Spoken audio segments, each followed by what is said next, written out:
Okay, everybody, good morning, buenos días. Gracias por estar una vez más con nosotros en la segunda sesión de Exporting Home, Exportando a Casa. Good morning, everybody. Thanks for staying with us or coming to the second session of Exporting Home, Exportando a Casa. Today we have good information. We're excited about all the reviews that we're gonna do. The results are in, and Santiago and his team had all the information to share with you. We have people from outside the United States. We have a lot of people online. In addition, we have people here in person. If anybody here in the room needs to go to the bathroom, there's a couple of cards on that corner. And you guys can just pick the right one. There's one for male and one for female. So, and the bathrooms are outside. With that, thank you for participating with us. And I will have Santiago continuing with the program today. It's going to be an exciting program.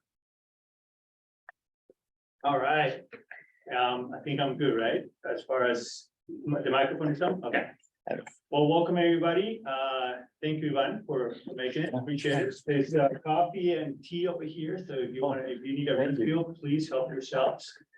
And we have a full agenda today, so we're going to get going. And at 12 o'clock, we're going to have delicious lunch again brought to us. So we're going to try to get all this information covered today. All right. I'm going to go ahead and share.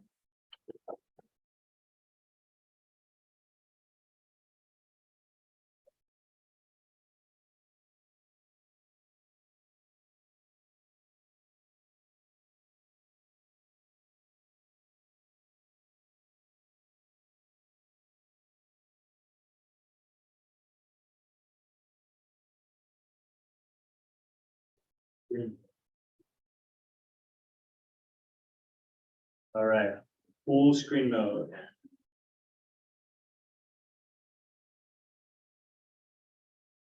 All right, is mine showing or is it? Yes, it's showing. Yeah. There, you just have to do it. You have to go in your present. Go to your PowerPoint. Yeah, and I did. But it's a different one than this one. I wonder why. Oh, am I? Are you sharing? I should not be sharing. I don't know. Interesting, right? Okay, let me try it again. There you go. So share, and then we're gonna do this one. Okay, sounds good. We're back on track. Okay. All right, so it's good to see all of the companies here today. I'm going to minimize this. Pull it up here. I'm going to just briefly kind of talk about if you want to move the players, there you go. Briefly do a recap of what we covered last time, just to kind of get us back to where we left off. We talked about Latin America, why Latin America. Talked about the idea that there's 34 countries, over 600 million people, and the benefits of the proximity and time zones behind it. We talked a little bit about the e-commerce convergence effect. I'm not going to go into detail, but 4 things kind of coming together to help this e-commerce industry, right? The aftermath of COVID-19, this exponential growth of the marketplace platforms that we're seeing right now, the digitalization of businesses, and particularly in Latin America, the fastest growing internet penetration rates that we've seen in the region. And then obviously the social media marketing, which is something that we're all trying to get our heads wrapped around. We talked a little bit about the numbers. If you look at all the growth rates for some of the bigger markets in Latin America, we're talking about double-digit growth rates out to 2025. Okay, so there's an opportunity there, very important. And then James Bledsoe spent a really good amount of time talking about the 5 steps to an international digital strategy. Okay, we're going to go back into today. He's going to dive a little deeper into some of these areas, but this is kind of the structure of what we're trying to share with all of you today. Okay, So before we get into James Bledsoe and all of his knowledge on e-commerce, we're going to bring a few successful companies to share their experiences with the group, okay? I want to first introduce Sergio Retamal from Global 4PL.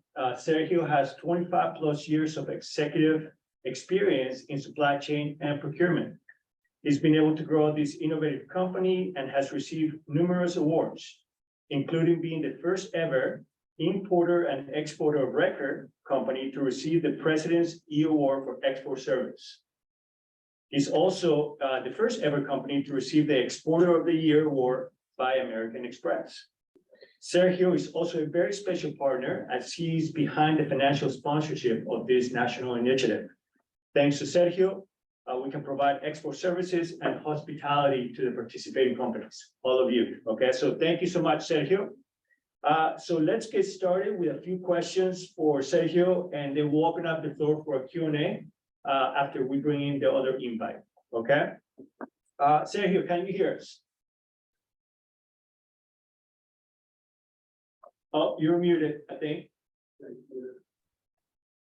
I certainly can hear you well. Can you hear me? Well, thank you, Sergio. Well, it's a pleasure to have you here. Thank you so much for your financial sponsorship. And, maybe you can share a brief overview of your business. What do you do and how you got started? Perfect. So we are a supply chain company. We started as a consultant. My background was exporting, so importing, exporting for very large companies. After 15 years, I decided to start my own business. We started as a consultant, import-export consultant. Then we would tell people how getting to India or China were very difficult, and they would say, you do it. So we start adding other services, and those are called IOR, that we actually import and export under our name on behalf of the customer. And we added transportation services, air freight forwarding, trucking, and then we also start developing software. So we have everything to do. We have everything that is for a mid-size to a large size importer, exporter that wants to be successful in a lot of countries. So roughly we support 160 countries, 74 the most frequent, but basically we are in 168 countries where we support them as an importer, exporter, and basically everything to do with either computer products, bio products, or cosmetic from all type of products, and so from very large companies to small companies worldwide. Yeah, thank you, Sergio. And Sergio, how do you promote your business overseas, right? And if you do promote and do business in Latin America, how do you approach that region? So we're lucky. We already have been 15 years in business, so actually 18 years. So it's a little bit easier for us because companies know us, so they reach us. But basically, there are three prongs. One is LinkedIn. We go after people in country that we want to reach, so develop our relationship, not to go and ask for business, but to develop a relationship. We also have you can hire people online, Upwords. There are different services of people that you can hire online that they are in a specific country you want to attack. So if you want somebody in Colombia with marketing, you can hire somebody in Colombia for a couple hours a week, for a couple of days a month. So depending on your budget, but basically you have to have, I'm not a fisherman, but you have to have a lot of hooks in the water. So try LinkedIn. You can have somebody locally working for you a couple hours. What we have done a lot is we go to the U.S. trade delegations that the U.S. Department of Commerce does. So usually you go on one trip, which is an expense, but it's an investment because you're going to be able to meet with 20 or 30 different local companies, and you get to know people better. But more importantly, play to your strength. I'm Chilean. my first contacts were in Chile. And then I would ask them, who else you know in Peru, who else you know in Colombia, who else you know here. So there are many ways to reach that, but you have to try as many as possible. There are some that they require money, but there are a lot that they don't require money. You can start going after your contacts, families, friends of friends, and specific companies or industry that you want to reach. So it's not a one for all, but you certainly can try 2 or 3 at the same time. Thank you, Sergio. And well, I know you mentioned that you worked with a commercial service before. I know that you've been working with us for quite some time, and you've done quite a lot of projects with our teams in California. So how did our organization help you achieve some of your objectives?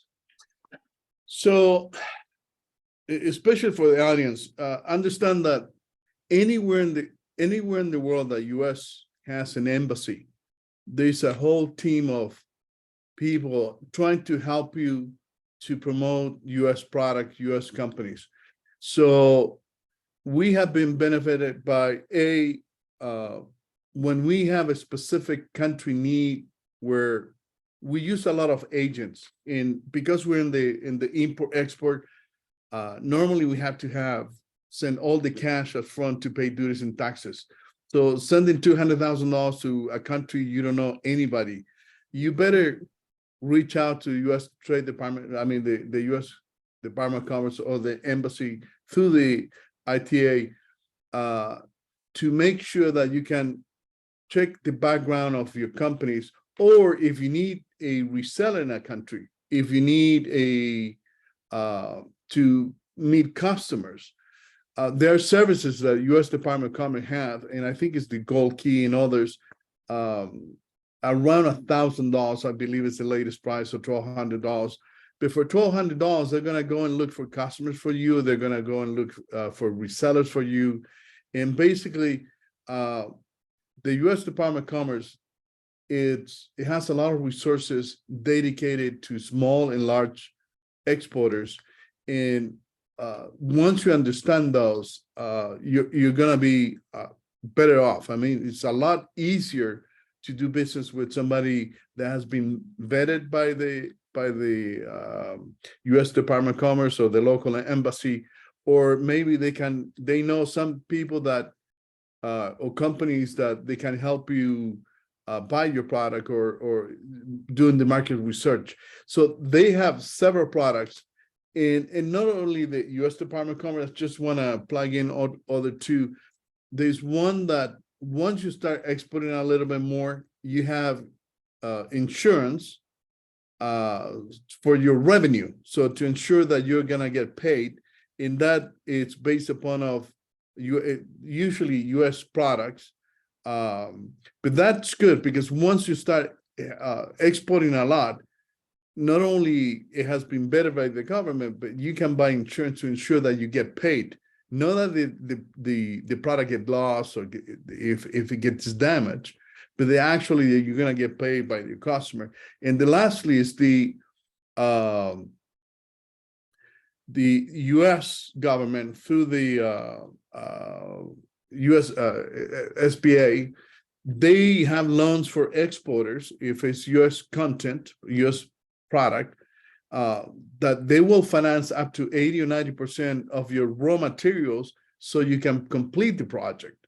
So the beauty of this type of seminar is that there's a lot of help for exporters, both small and big. It just usually you don't know where to look.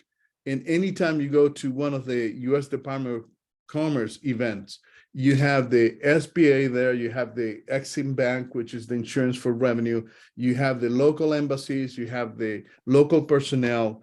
So you get a lot of information that if you try to Google, you're gonna get 10,000 pages of information, but you're not gonna be able to handshake somebody that can help you. So that type of event with the U.S. Trade Department, the going overseas, I personally been in Brazil and Qatar and India and Hong Kong, I believe, Costa Rica. And it's time, but it's a huge investment. But it has a lot of benefits and it has a tremendous payoff. Thank you, Sergio. And I just want to clarify because you brought up two good points, right? So when he's talking about the size of the fees for these gold key services, right? What we do is the business matchmaking. It doesn't necessarily apply for what we're doing in the e-commerce space, but it's a different type of channel to market, right? Where you might be looking for a distributor, right, in a certain country to help you expand into that area. Well, depending on the size of your company, that fee goes up, right? So obviously Sergio is a much bigger company, right? So his fee is going to be higher than if you're a small company. I believe that the gold key service, which is the business matchmaking, is below $1,000, right? So we call it government subsidized consulting, right? You try to do that with a consulting company, it's going to be in the thousands, right? Why do we charge? It's because we're mandated by Congress to charge, right? Because we actually have to recover some of that cost of paying our local teams to do the job that they do, okay? Also on the export insurance, that is being driven by the Export and Import Bank, which is one of our partners. And we're happy to send you all that information, but it's very important to understand that, yeah, you can actually buy, export insurance, right? To make sure that you are getting paid once you get involved in an export transaction, okay? So that's another thing to think about. And also on the SBA loans, we have all that information for you. That's for receivables, that correct? Correct. Insurance, overseas receivables. Correct. Yeah. Yeah, Yeah, but I don't understand clearly what it entails. I thought it was receivables, but I wasn't sure what it was. absolutely. Well, great. So Sergio, you've been through this 15 years, you've received a lot of awards. Any lessons learned throughout your export journey that you would like to share with the team before we open it up for Q&A? So yes, I have a book which I can send you, it's free and all that, but basically that has a lot more information. It's more than a few minutes. So I just want to summarize a couple of recommendations, especially for new exporters. Classification. When you're exporting, everything is based off the product classification. So having somebody talk to your local customs broker, talk to your transportation company, get the correct classification, because if you have the incorrect classification, which is number one step, you're going to have problems getting into any country. So having the correct understanding as far as classification, the requirements for the product, it's very important, and also the duty that's going to be paid, and everything is driven by the classification. Also, exporting, importing is a skill. It starts little by little. Try to start a small project first and then start developing. The paperwork and the process for the first easy one or a million transactions is the same. So once you manage the process well, the paperwork correctly, how everything that's required, you're going to be a lot more successful in avoiding problems. There are easy countries and there are difficult countries. It's a lot easier to go to Canada and let's say Chile than going to, unfortunately, the three biggest countries, Argentina, Brazil, and Mexico. Argentina is very difficult. Brazil is very expensive and difficult. In Mexico, after the last few years, after the NUM, which is a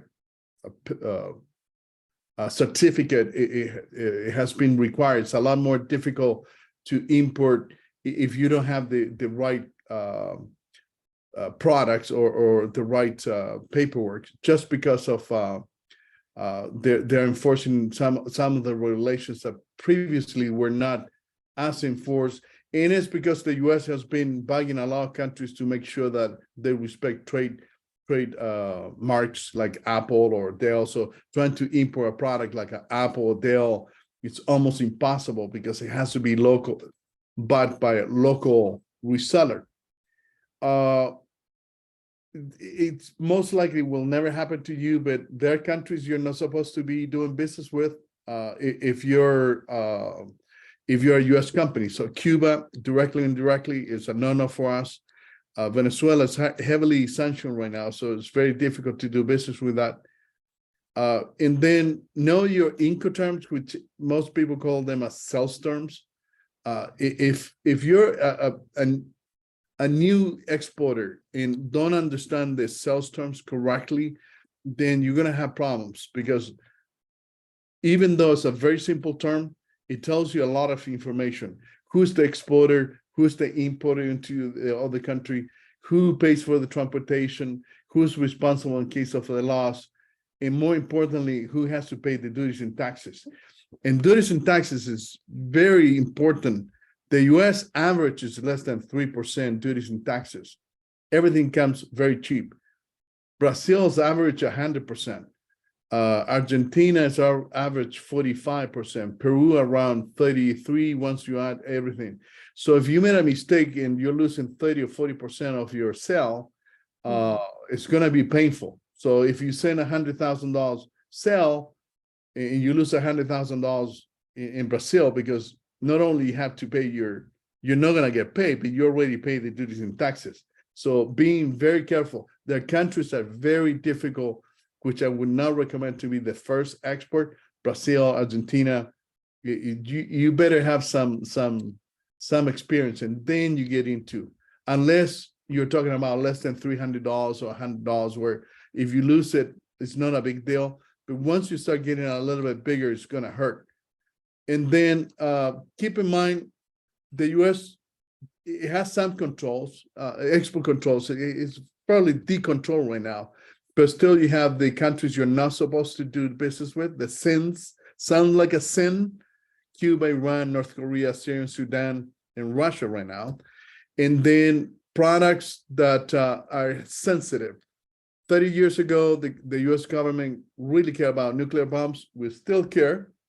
But 15 years ago, they were more into the bioterrorism.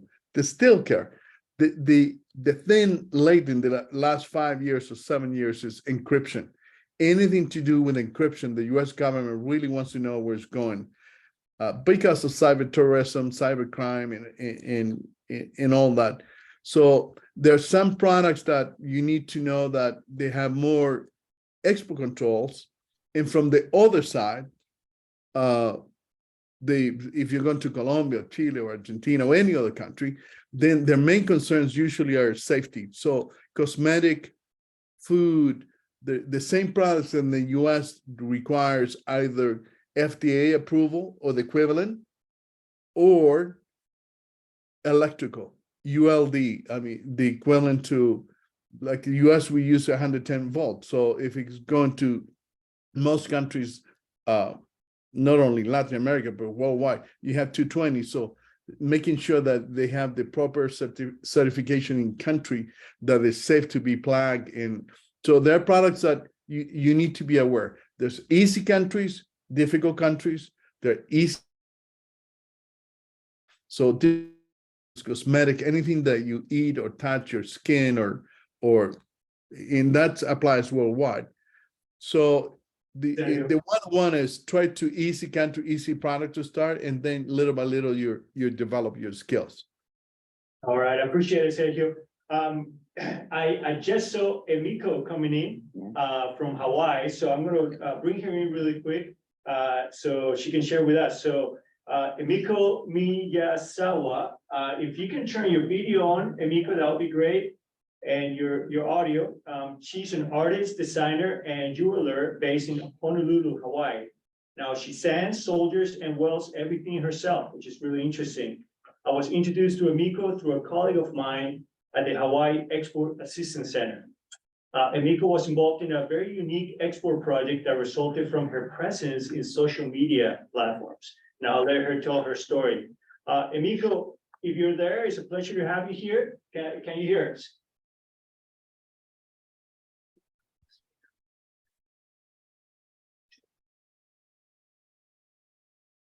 I said here, yeah, make sure you stay online. We're going to do a quick Q&A right after Emiko. Emiko, are you there? If you are, you're muted.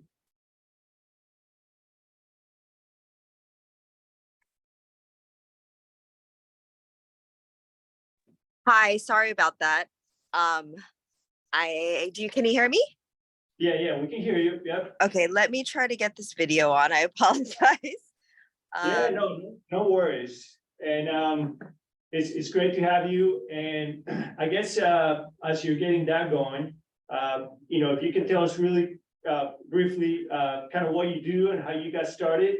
And really, if you can spend a little bit of time talking about how you're using social media. And I know that obviously I was introduced to you because of your social media campaign, where you were able to get some international sales. So if you can share with us a little bit of that story, I appreciate it. And it's okay if your video doesn't turn on.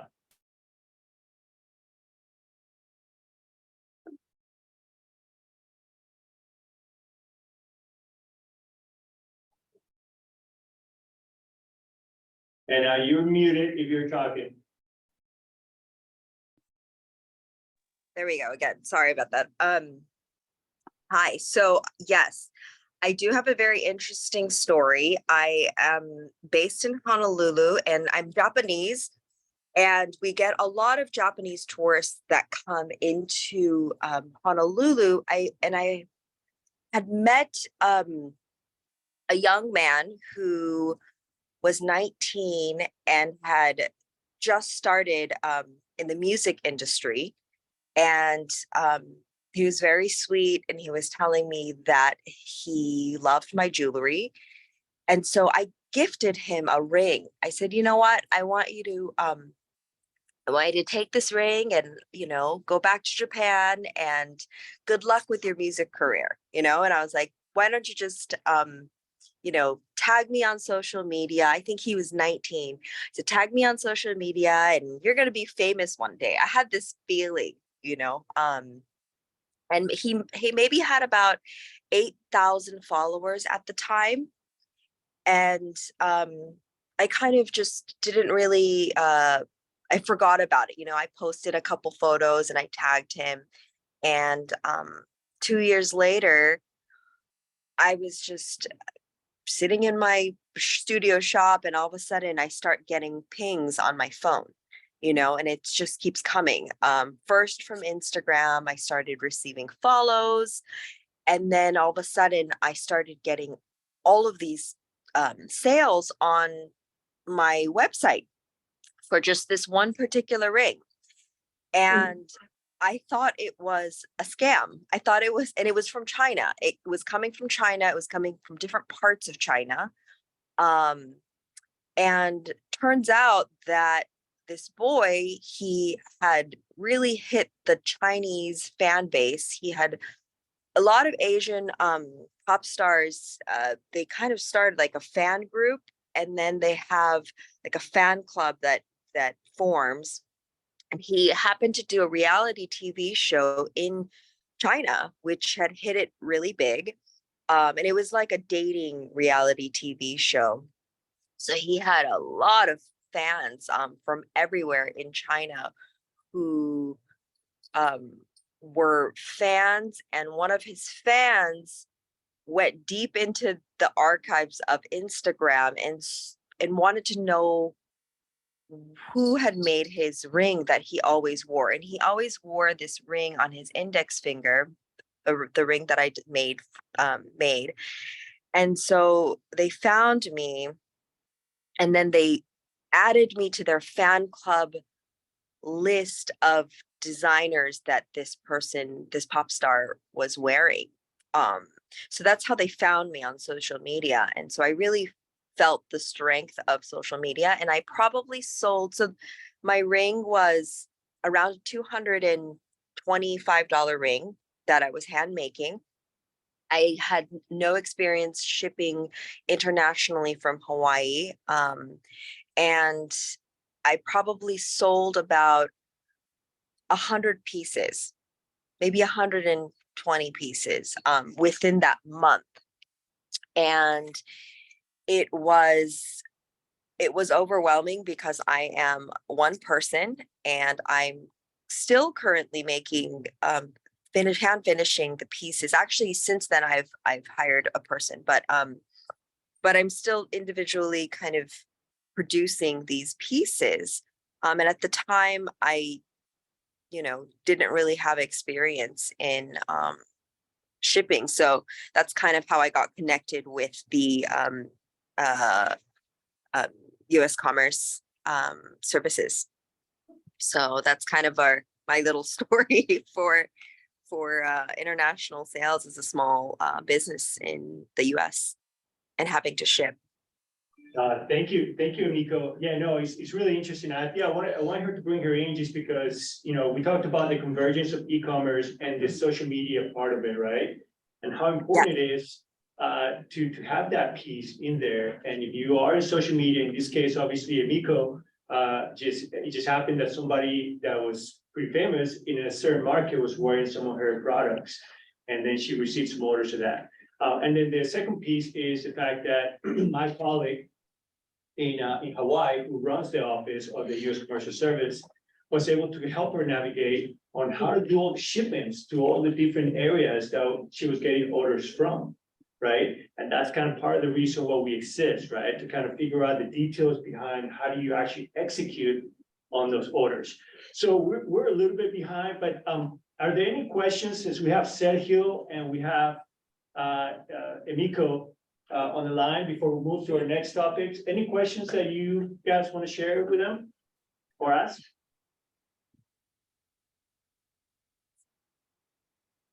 Okay, anybody online? If you want to bring any questions, please unmute yourself.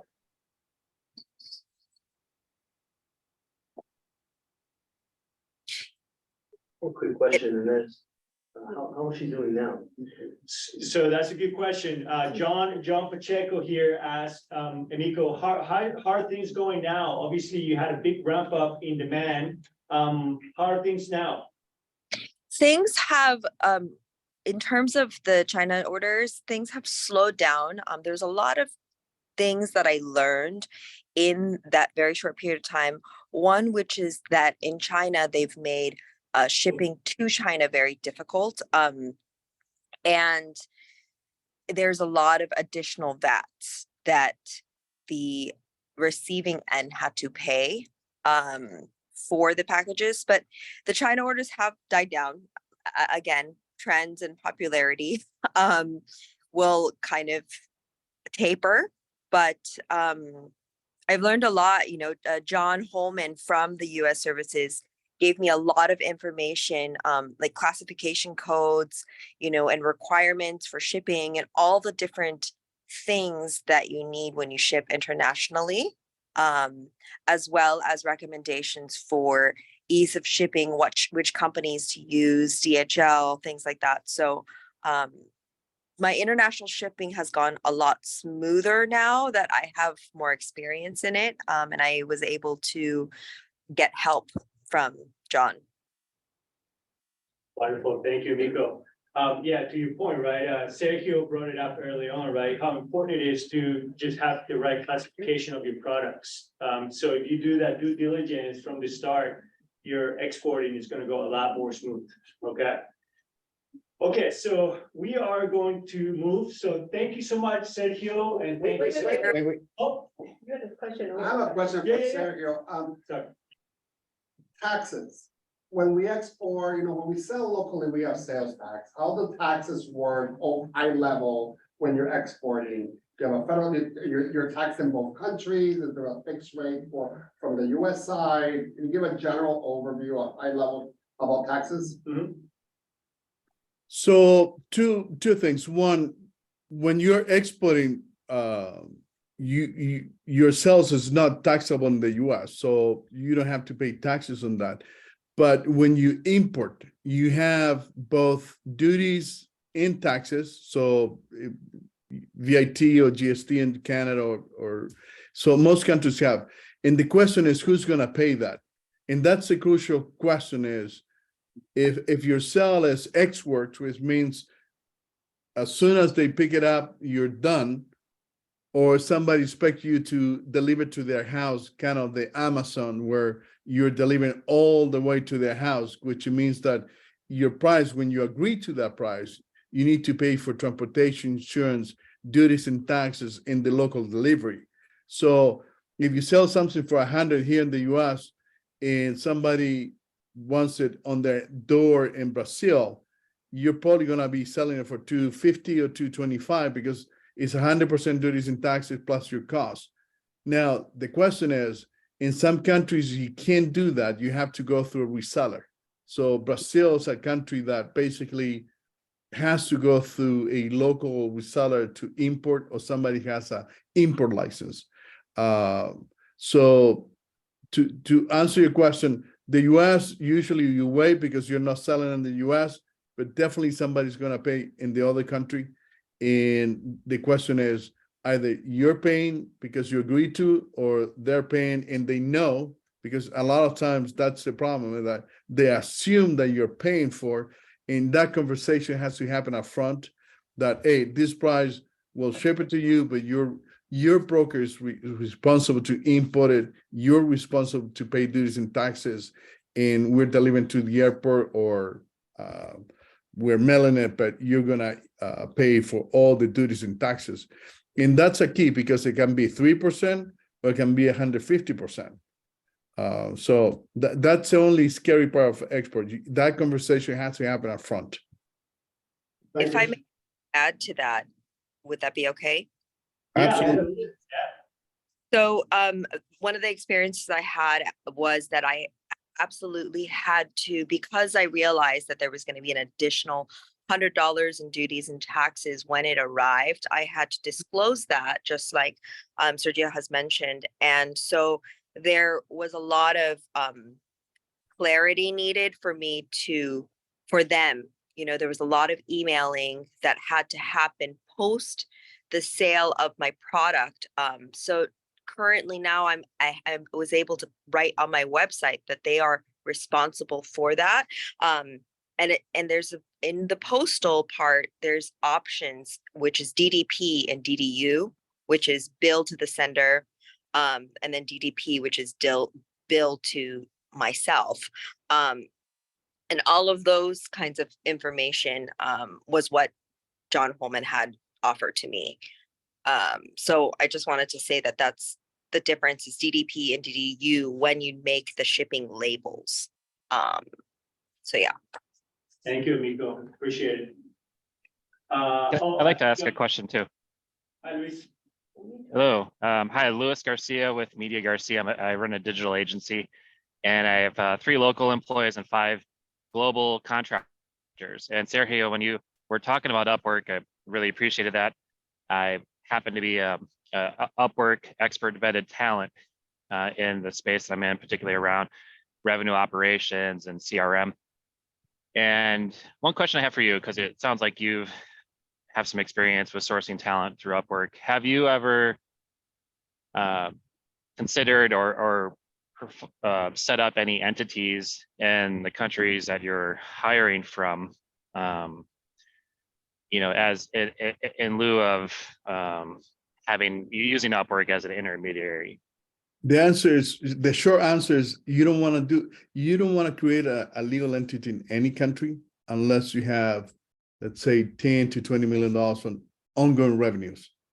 Because like the US, you create a corporation, you have to report, you have to pay your yearly dues. In other countries, some are monthly, quarter, like Brazil, Argentina, you have to file monthly, quarterly.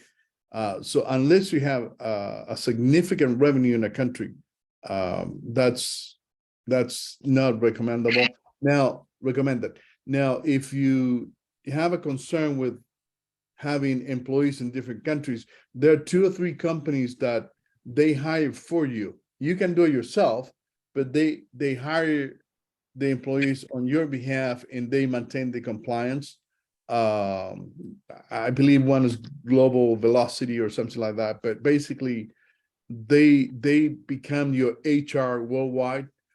It's obviously more expensive, but if your concern is that you want to avoid legal issues in another country because you're hiring people, that you can go through that route. Normally when you hire somebody overseas, the understanding is they're responsible for duties and not duties and taxes, but for their own taxes. But the assumption is they never pay their own taxes. So once you're small, it probably is not a problem. So if you become a very large company and a government sees that you have a few employees and they're not paying their taxes, they may come back at you. So it's good to consider if you have a few, and especially in one country, to go through an agency that can hire them for you, but you can assume your cost is going to go up 40%. Good to know. Got it. Thank you. Yeah, I think you brought that up, Luis. I think you were using some of those HR services, right? Yeah, so the service that I recently am using is called Rippling, and yeah, it does allow you to pay people either as a 1099 contractor. You can also use Rippling as I think as you're mentioning, Sergio, as like an intermediary agency in these countries to handle the HR and the payroll aspect of things and the compliance, or they can even support you in setting up your own entity. And so I never really understood what the whole spectrum of what are the advantages or disadvantages with any of those kind of setups, but from what you shared, Sherry, that definitely sheds some light. And I'm hearing that the intermediary piece might be nice if I want to, say, control the individual as an employee rather as a contractor.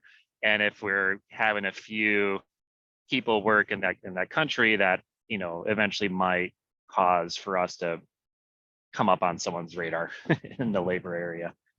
Thank you. So thank you, Luis. And it doesn't get more Minnesota than Luis right now. So he's up in a cabin on a lake with a flannel shirt and a beer. I love it. So Minnesota. So there might be some other questions. We actually have to move forward because we have other people calling in, but we can always come back if we need to, and we can bring these questions to either Sergio or Emiko afterwards. I have a team in Colombia and Mexico right now that are ready to go, okay? So thank you so much, Sergio. I really appreciate it for everything that you do. Thank you, Emiko, for sharing your story. Thank you so much. Thank you. so much. Appreciate it. Okay, so now we're going to virtually travel to Latin America to connect to two of our field teams in Colombia and Mexico. For Colombia, we're joined by Rafael Jimenez, one of our commercial specialists and international business advisors in our Bogota team. Rafael will give a brief overview of the e-commerce landscape in the country. Rafa, the floor is yours. I'm going to share your presentation, so give me 1 second. Thank you very much, Santiago. Yeah, can you hear me? Yeah, we can hear you. Great. So since this is a Latino thing, I'm going to switch to Spanish, if you don't mind. And I'm going to start with a presentation. But before, I want to say thank you for the Latino American Chamber to facilitate these spaces. I think it is very important, as well as to the sponsors. And of course, to Santiago Dávila and the whole team down there. Con esto, comienzo con una breve presentación hablando de Colombia. Si me puedes ayudar con la próxima lámina, por favor. Quick overview. El presidente en Colombia en el periodo del 2022 al 2026 es el señor Gustavo Petro. Gustavo Petro es considerado un presidente de izquierda radical. Entre los temas prioritarios de esta administración está expandir la protección social, reducir la informalidad, temas ambientales y temas relacionados con mejoras en el uso de energía. También estamos enfrentando una cantidad de reformas. El señor Petro parece ser que quisiera un nuevo país muy diferente al que tenemos ahora. Y en estos momentos las reformas, digamos, que más tienen fuerza y que más están llamando la atención de la gente son una reforma integral de lo que conocemos por el sistema de salud, una reforma pensional y una reforma laboral. Un dato curioso, pues la inflación anual en el 2022 alcanzó unos niveles altísimos, nunca vistos en la historia reciente, digamos, de Colombia, de un 13%. La próxima lámina, por favor. Acá compartirles un poco cuáles son, digamos, las fortalezas y los retos que tiene Colombia. Como fortalezas, pues Colombia tiene un tratado de libre comercio con Estados Unidos desde el 2012. Se convirtió en un miembro de la OCDE en el 2020. La economía es diversificada y tiene una población bastante grande. Es el país más grande, el tercer país más grande en la región en temas de población. En cuanto a los retos, bueno, podemos decir que la crisis de los migrantes venezolanos ha afectado bastante la economía y la dinámica interna en ciertos sectores de Colombia. Por supuesto, no podemos olvidar los conflictos. Acá todavía, a pesar de que se habla de la paz, existen conflictos armados en regiones rurales sobre todo y en regiones suburbanas. La inequalidad o la desigualdad en lo que se recibe, digamos, en lo que percibe la gente de ganancias. Acá hay una brecha muy grande entre las clases altas y las clases más bajas. Y bueno, el tema de corrupción, burocracia y regulaciones que a veces hacen falta y otras veces son demasiado viejas y algunas veces pues simplemente son regulaciones que no hacen sentido. La próxima lámina, por favor. Esto a manera de información como para que tengan una idea de los tratados de libre comercio que tiene Colombia. Los más importantes, obviamente, el primero es con Estados Unidos, también hay uno con la Unión Europea, con Canadá, con México, Chile, Guatemala. Actualmente se están negociando con Panamá y con el Reino Unido. Siguiente, por favor. Ya entrando en tema de e-commerce, acá está esta gráfica para que se den una idea de cómo ha venido creciendo el e-commerce con respecto al Producto Interno Bruto colombiano. Entonces, lo que vemos es que ha tenido un crecimiento sostenido y las proyecciones es que va a seguir creciendo. Siguiente, por favor. Aquí un poco para que tengan idea de los grupos por edades de compradores a través de e-commerce. Entonces vemos que hay lo principal son compradores jóvenes, pero llama mucho la atención que los compradores, los adultos mayores también son un grupo que compra bastante acá en Colombia. Siguiente, por favor.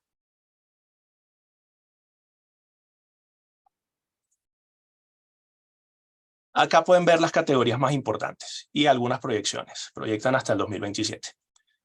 La categoría de electrónicos, y moda y juguetes, digamos que son las que van a mantenerse liderando en este sector, seguidos pues por todo lo que tiene que ver con personal care, salud y belleza. Siguiente. Esta lámina se las quise mostrar porque a diferencia de las categorías que aparecen en la lámina anterior, lo que se compra por vía de social media tiene un cierto cambio. Acá vean que la gente compra más en social media otro tipo de categorías, simplemente para que lo tengan ahí de orientación. Siguiente, por favor.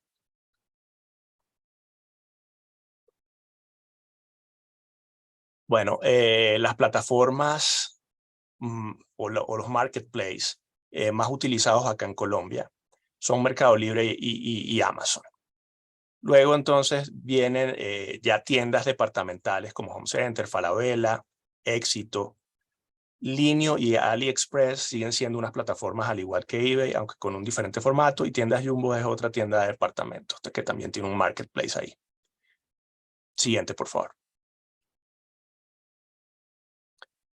Y acá me parece importante mencionarles qué es lo que incentiva a la gente acá en Colombia a comprar a través de plataformas de e-commerce. Y lo primero y lo más fundamental es el free delivery.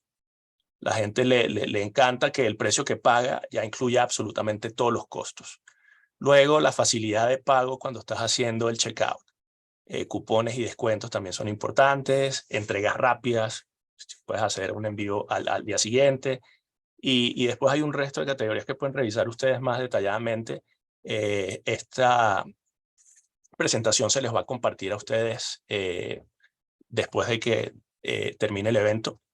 Entonces ya pueden chequear con más detalle todas estas categorías y hacerme preguntas vía email si es necesario y queda alguna duda. Siguiente, por favor. Acá sí me voy a detener un poco y ya vamos a entrar en el tema de lo que implica el e-commerce transfronterizo. El comercio electrónico, nosotros tenemos la idea de que es algo simplemente digital. Sin embargo, a menudo implica el movimiento de bienes dentro de un país o a través de fronteras. Comercio electrónico transfronterizo, podemos decir que se trata entonces de la producción, comercialización, venta o entrega de bienes y servicios que se efectúa a través de medios electrónicos. Y, muy importante, cuando es transfronterizo, se realiza entre dos agentes que están ubicados en territorios aduaneros diferentes. En otras palabras, el e-commerce transfronterizo permite la comercialización de bienes y servicios en mercados internacionales. Fíjense acá el flujo de todo lo que implica una transacción de e-commerce transfronterizo. Solamente cuando se realiza la compra. Luego vienen unos cargos que incluyen impuestos y demás. Tienen que considerar el despacho de la mercancía, aduanas en país de origen, no necesariamente para pagar impuestos, pero a veces para chequear las condiciones de los productos y que cumpla con temas de exportación. Luego el paquete viaja, luego tienen que lidiar con la aduana en el país de destino. Y finalmente la entrega al consumidor, que era parte de lo que mencionaba Sergio al final de la conversación, cuando estaban en el Q&A. Más allá de eso, entonces también tenemos que mencionar cuáles serían esos retos del e-commerce transfronterizo. Lo primero por mencionar son las normas. Digamos que el e-commerce a nivel mundial y transfronterizo ha cogido mucha fuerza, por lo cual la Organización Mundial de Aduanas desarrolló un marco normativo sobre comercio electrónico transfronterizo, donde establecieron reglas básicas para mejorar las entregas, unas entregas rápidas, cumplimiento de los requisitos de seguridad y, bueno, justa recaudación de impuestos en los diferentes países. Sin embargo, esto es un reto porque las normas sobre el comercio electrónico transfronterizo son muy jóvenes y cada país puede llegar a tener distintas normas en temas relacionados con normas tributarias, aspectos aduaneros, cambiarios. Entonces esto supone un reto en ese sentido. También mencionar los retos logísticos. Los procesos logísticos en el comercio electrónico transfronterizo involucran un sinnúmero de actores que repercuten en los tiempos de envío y productos. Los desafíos que surgen en la intersección de la infraestructura digital y la infraestructura física en el marco del comercio electrónico pueden aumentar las barreras que conocemos normalmente de comercio internacional.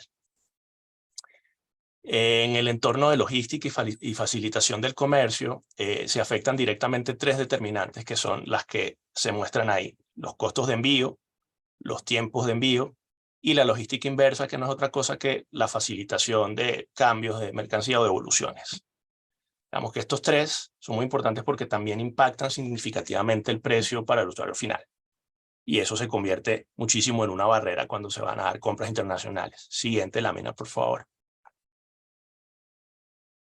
Acá les quiero mostrar, digamos, de dónde vienen, dónde es que más se compra acá en Colombia en comercio internacional. Entonces, la principal origen es China y luego tenemos Estados Unidos, muy por delante del resto de las otras regiones. Esto quiere decir que hay una buena oportunidad por la cercanía con Estados Unidos para el tema de e-commerce transfronterizo. Siguiente, por favor. Acá las mayores barreras que encontramos de los compradores colombianos para hacer compras e-commerce transfronterizo. Entonces, algunos dicen que ellos quieren simplemente enfocarse en apoyar a las tiendas locales, los costos, el tema de los impuestos que son muy altos, es otra causa. Otros simplemente expresan que tienen todo lo que necesitan, lo pueden adquirir acá en el país. Otro tema sensitivo son los tiempos de entrega. Vean que también aparece que el producto a veces no llega o que se puede perder y no tienen como algún mecanismo para asegurar que no se pierda. Y por supuesto el tema de los returns, de las devoluciones. Siguiente, por favor. Finalmente acá pueden ver las categorías que son más apetecidas por los compradores colombianos cuando compran afuera. Entonces tienen productos de moda, zapatos, bolsos, electrónicos, todo lo que tiene que ver con cosmético y belleza y juguetes. Y finalmente joyas y relojes. Siguiente, por favor. Esto, ahí se los dejo, es una lista de los productos que no se pueden enviar por e-commerce o por courier. La fuente fue FedEx, simplemente para que lo chequen después. Siguiente, por favor. Ahora entramos en el tema de los e-services, que es un mundo casi que aparte. Esto está más relacionado con productos y servicios como descargas de aplicaciones, compras compras dentro de las aplicaciones, juegos en línea, descargas digitales, transmisión de música y video, servicios de transporte compartido, entrega de alimentos, descargas de software, cursos abiertos, suscripciones y pagos recurrentes. Y con todos los servicios relacionados con viajes, incluidos billetes de avión, autobús, hoteles, alojamientos, paquetes vendidos por agencias de viaje y demás. Acá, simplemente para que se den una idea de lo que de las mayores categorías en Colombia, y pues llama la atención que sean food delivery, tickets para eventos y servicios de citas. Siguiente, por favor. Citas, ¿no? Acá vemos los servicios que son más utilizados por los colombianos a nivel de pago. Entonces, simplemente pues los servicios públicos, agua, electricidad, gas, internet, servicios de streaming como Spotify, Netflix y servicios de magazines, de revistas, suscripciones, servicios financieros para pagar las deudas y acá pagos de seguros de salud. Siguiente, por favor. Y esta también se las quise mostrar para que vean las categorías y el medio en el cual son compradas. Entonces en azul van a ver lo que se compra a través de un computador o celular, pero sin utilizar una plataforma, una app. Y luego tienen ahí lo que se compra a través de la app. También repiten algunos de los servicios que mencionamos anteriormente. Siguiente. Esto me parece muy importante mencionarlo porque a diferencia, digamos, del e-commerce transfronterizo de goods, donde ustedes están enviando algo, acá simplemente esto tiene una transferencia digital, no están enviando ningún producto. Entonces en Colombia lo que decidieron fue que le iban a aplicar un IVA a esto. Entonces todos los servicios digitales o electrónicos desde el 1 de julio del 2018 tienen que pagar IVA. En Colombia el IVA, para que lo tengan presente, es del 19%. Y bueno, acá hay otras informaciones cuando se trata de B2C o cuando se trata de B2B. Siguiente, por favor. Luego, ¿cuáles son esos servicios que deberían pagar IVA acá en Colombia? Prácticamente todos, porque vean que los enlistan acá y al final dice Other Digital Services. Entonces eso engloba todo lo que sea un digital service. ¿Cómo determina usted si está obligado a pagar ese impuesto acá en Colombia? Bueno, acá hay una dirección general, esto es información general que les puede servir a ustedes para saber que esto hay que hacerlo. Sin embargo, la recomendación de nosotros es siempre consultar con expertos, con firmas de abogados o expertos en este tema para que los asesoren y no se les vuelva esto un problema más adelante. Siguiente lámina, por favor. Acá más información sobre si tienen que registrarse, hacer compliance acá información sobre las retenciones que se hacen en IVA cuando se prestan servicios digitales por proveedores no residentes en Colombia. Siguiente, por favor. Dentro de las asociaciones, rápidamente mencionarles que acá existe la Cámara Colombiana de Comercio Electrónico. Ahí están los datos, pueden chequear con ellos para más información. Sin embargo, esta es una cámara que se ocupa un poco más de promover el e-commerce transfronterizo, pero desde Colombia hacia el mundo y no del mundo hacia Colombia. Lo que hacen es potencializar las exportaciones, en otras palabras. Siguiente. Y mencionarles acá, dentro del Tratado de Libre Comercio de Colombia y Estados Unidos, hay un capítulo, que es el capítulo 15, que está dedicado al comercio electrónico. Entonces, acá están los artículos y lo que comprende este capítulo para que lo puedan revisar. Al final de la presentación hay unos anexos, la presentación que van a recibir con unos links. Ahí están los links con esta información, lo pueden revisar a detalle. Básicamente lo que habla pues de temas en cada uno de los artículos para tratar de facilitar eso aún más a través del Tratado de Libre Comercio particularmente. Y hay otro capítulo, que es el capítulo 4, que les quise poner acá, porque tiene un artículo muy importante, que es el de minimis. ¿Cómo funciona eso? Acá en Colombia, acá se los puse también, y también tienen al final de la presentación un link donde pueden checarlo. La última notificación que recibimos, acá hay un tope, digamos, de $200. Entonces usted puede hacer envíos de mercancía, ya con todos los costos incluidos, que si está por debajo de $200 y la hace a través de e-commerce o a través de un courier, no tiene que pagar ningún tipo de impuesto, ni siquiera tiene que pagar el IVA. Igual acá les dejo la recomendación de que revisen, ya sea con su courier o con el marketplace que están utilizando, de manera de que puedan chequear que no haya ninguna modificación, porque esto lo han venido modificando y esta es como la tercera modificación, la que ocurrió ya en el 2021. Siguiente, por favor. Ya para despedirme, porque solo teníamos 10 minutos, les quiero mencionar pues, que acá tienen un enlace donde pueden revisar más sobre nosotros, cómo podemos ayudarles. Tenemos lo que llamamos el Country Commercial Guide, donde hay un capítulo de e-commerce. Cualquier pregunta, por favor, me la hacen llegar. Hay temas relacionados con todo lo que necesitan saber en materia general para que nosotros pues, les podamos ayudar a ser exitosos. No sin antes mencionar que cómo pueden hacer parte ustedes del comercio electrónico transfronterizo.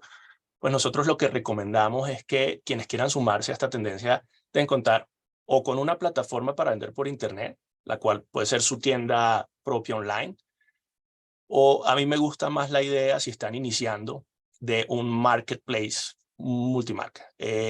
Acá les puedo decir que en Colombia ya está operando Amazon, está operando con un marketplace para Colombia, entonces sería bueno que revisen esa oportunidad, porque ellos les pueden decir qué productos sí, qué productos no. Hay algunos productos inclusive que ellos envían gratis desde Estados Unidos.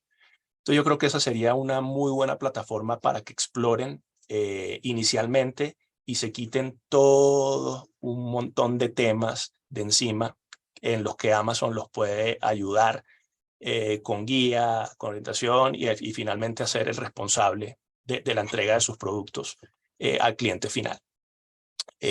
Muchas gracias. Creo que no los voy a poder acompañar para el Q&A porque estoy saliendo por una reunión, pero acá les dejo mis datos. Como les dije, les van a compartir la presentación y cualquier cosita me escriben o a través de Santiago. Que estén muy bien. Thank you, Rafa, and everybody got to practice their Spanish if you haven't practiced it in a while. So it's really nice when you hear the Colombian Spanish. I don't know what you got, but it's my favorite. But thank you, Rafa. So Rafa also speaks English.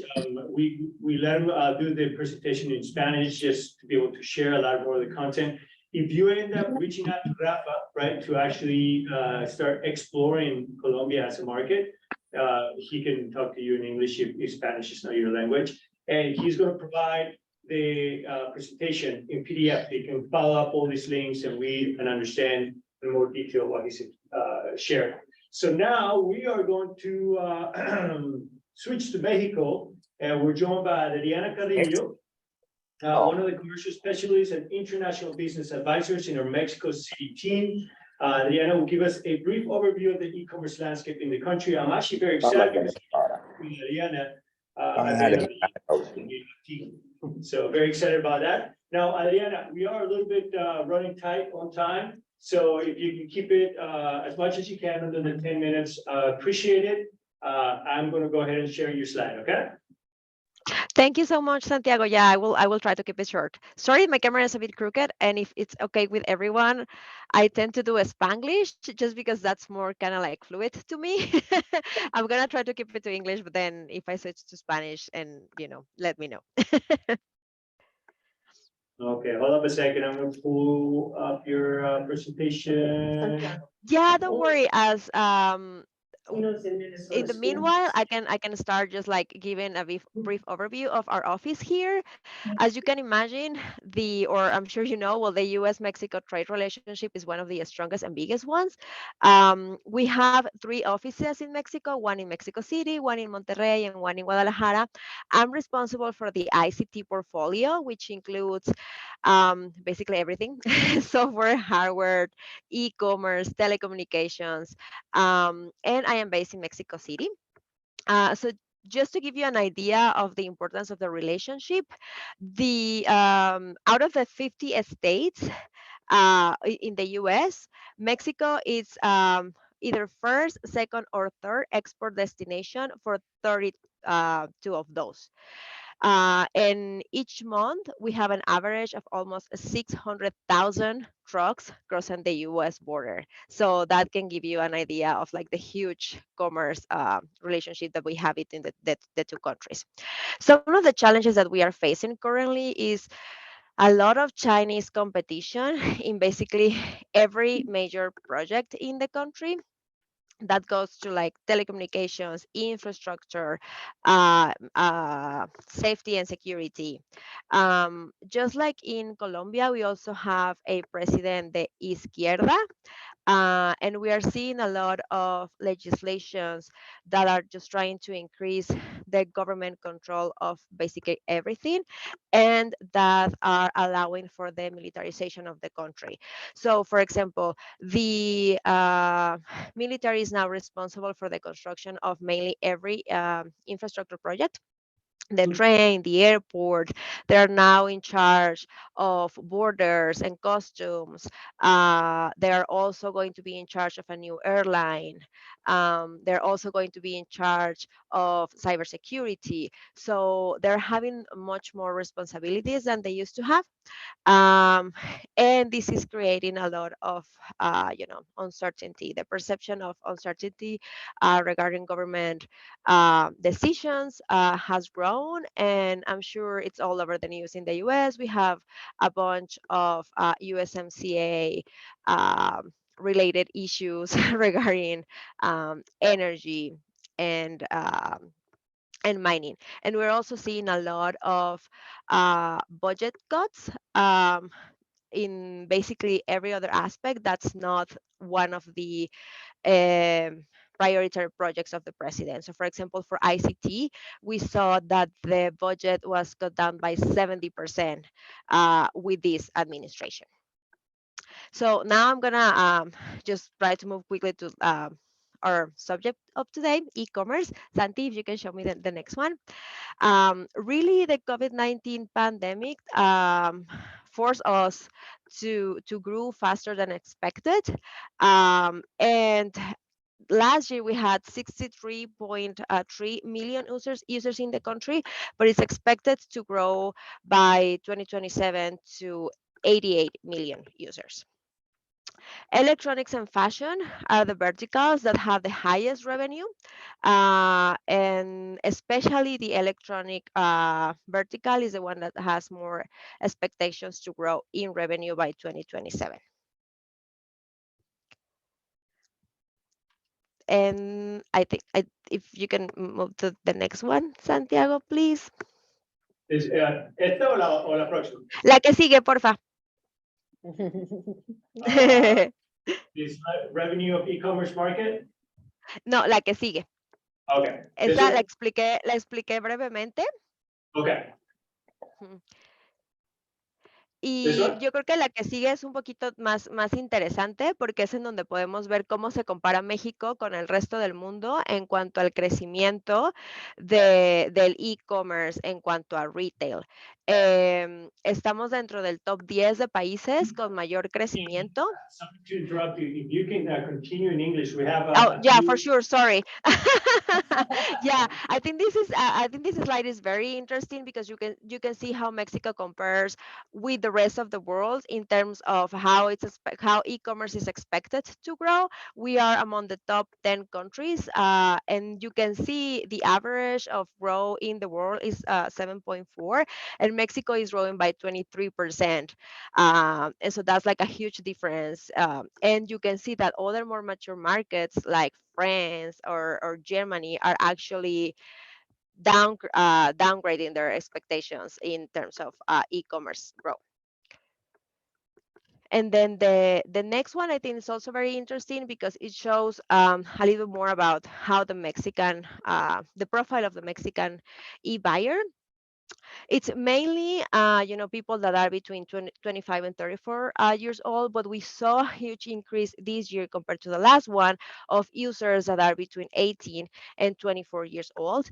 And what's important here is to highlight that the majority of the online buyers are classified within the highest income, portions of the population. And that's consistent with some of the other challenges I'm going to mention later on, but access to connectivity, access to financial services, it's are one of the barriers for users to not being able to access e-commerce. And the next one is also more information about, the profile of the Mexican buyer. The majority are, family people that have, families between 3 and 4 members in the family in the household. Uh, Most of them have pets. Most of them practice sports regularly, and over half of them use the internet to plan their trips. The next one, Santi, please. Which of course reflects in what is it that we buy the most in terms of goods. So food, fashion, and toys are the ones that we buy more frequently. But I think it's also important to highlight that the number of buyers that bought tools and auto parts during 2022 for the first time was one of the ones that had the highest increase. And the next one, please, Santi.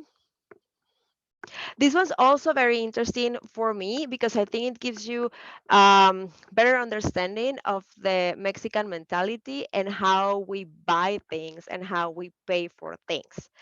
Although credit card and debit cards are frequently used, you can see the types of credit cards that we use. So it's not, for example, Amex or like other well-recognized financial institutions. We are seeing a huge increase of credit cards that are um, that are associated to fintechs. So, for example, RappiCard, it has a huge increase in users, and Rappi is a application that's kind of like the competition to Uber Eats. And so they have their own credit card that people are now using not only to buy in the platform, but to pay for other services. Uber actually just was given the registration to launch its own fintech to compete with Rappi and the Chinese competitor that's Didi, that also has a fintech in Mexico that has credit cards and that's now awarding credit to the users of the platform. We're also seeing an increase of other credit cards like Nu, for example.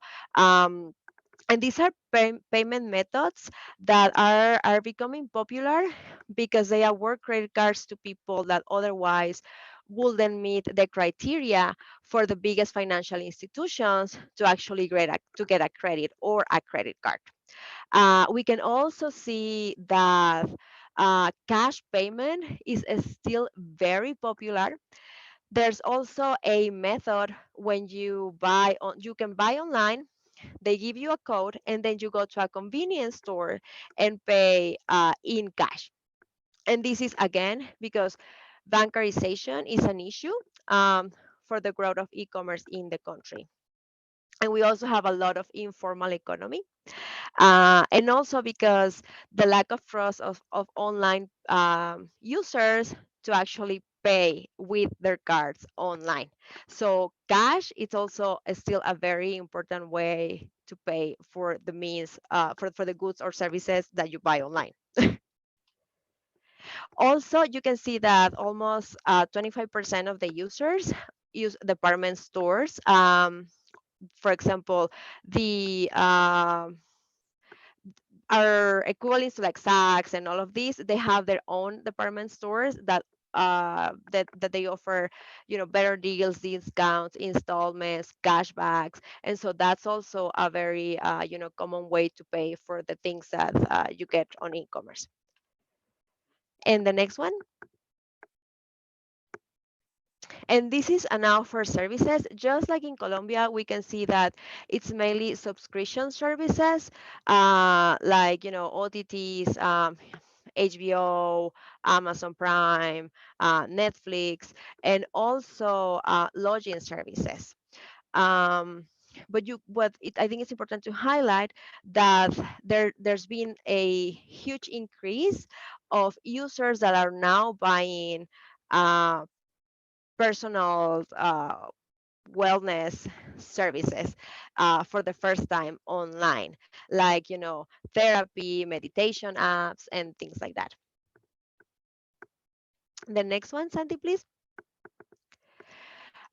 This, I think it's also very important. I know that we usually have, Amazon as the main, marketplace in our minds, but in Latin America, Mercado Libre, just like in Colombia, has a huge percentage of users.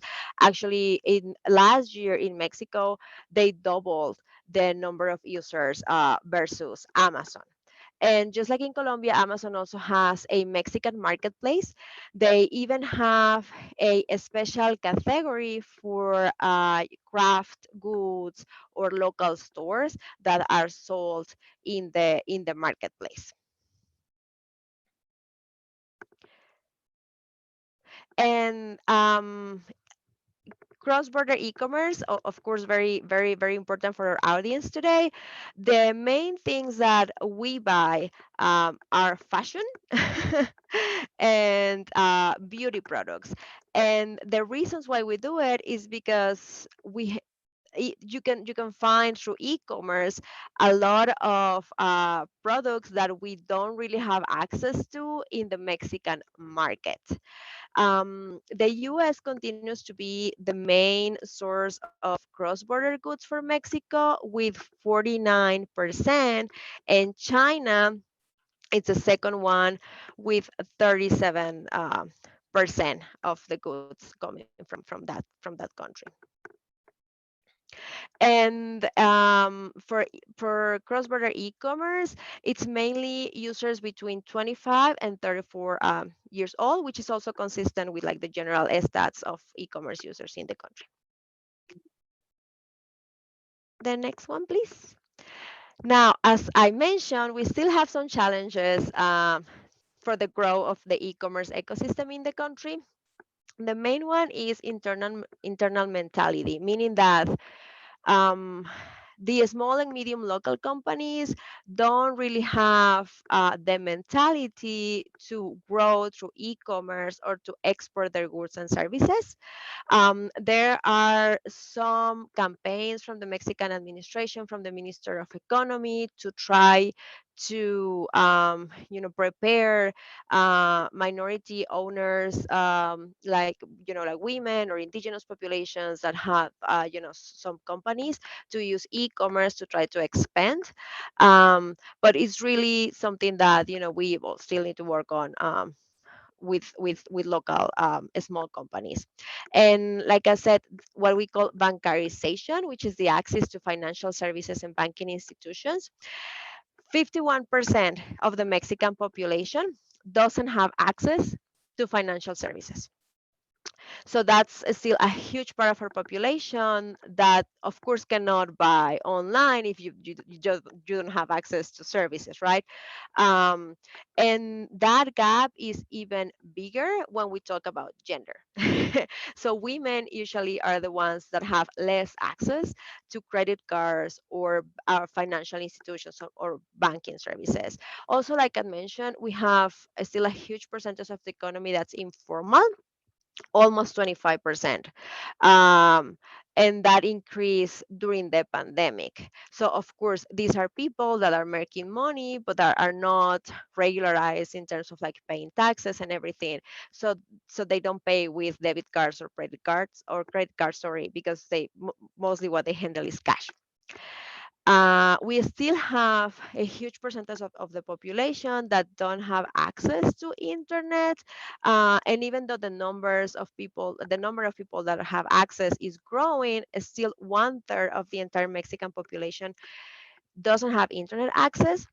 There are regions in the country when less than half of the population is connected, and the ones that are connected are doing so through hotspots that are located in public plazas or schools. There's a big initiative to try to connect underserved populations and to try to have over 98% of the population connected by next year. That's a huge challenge. We don't really know if the goal is going to be achieved. Um, but at least we have a strategy to do that. And then also cybersecurity concerns. That's the main barrier for users that have the means to buy online to actually buy online.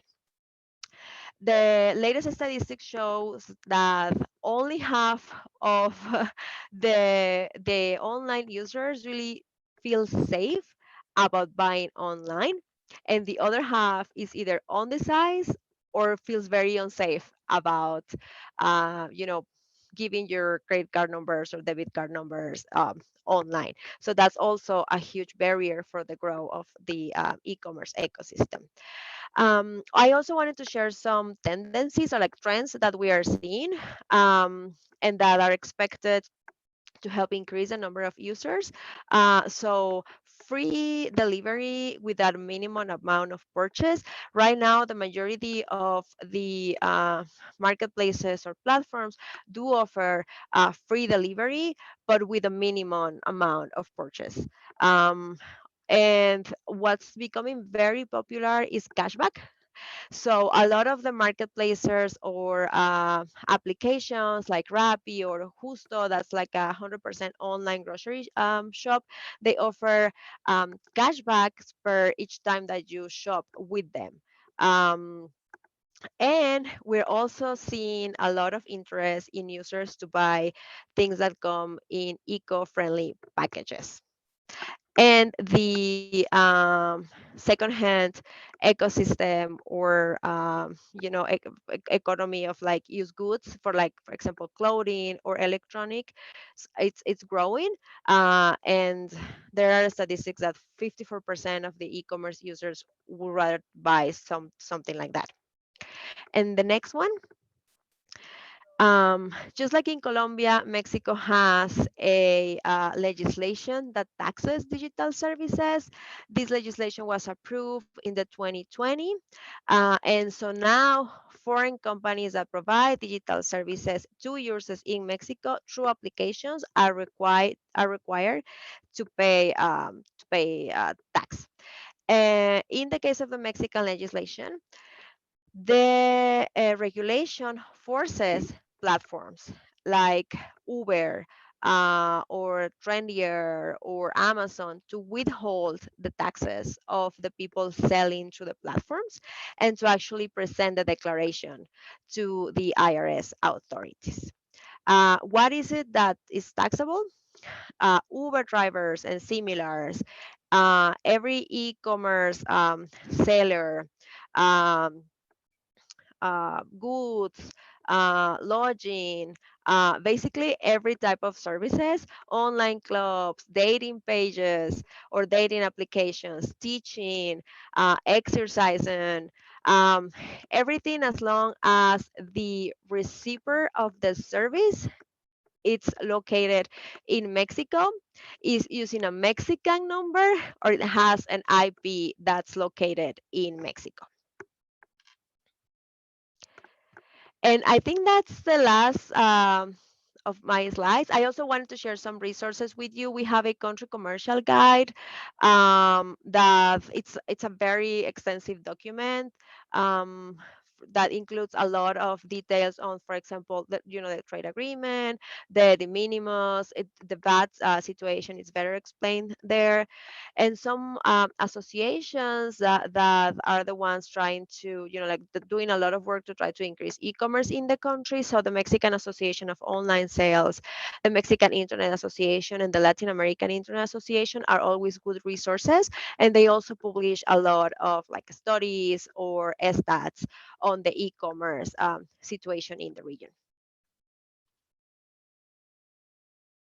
Thank you, Adriana. Appreciate it. And your English is great, by the way. So thank you. It was hard not to switch to Spanish, sorry.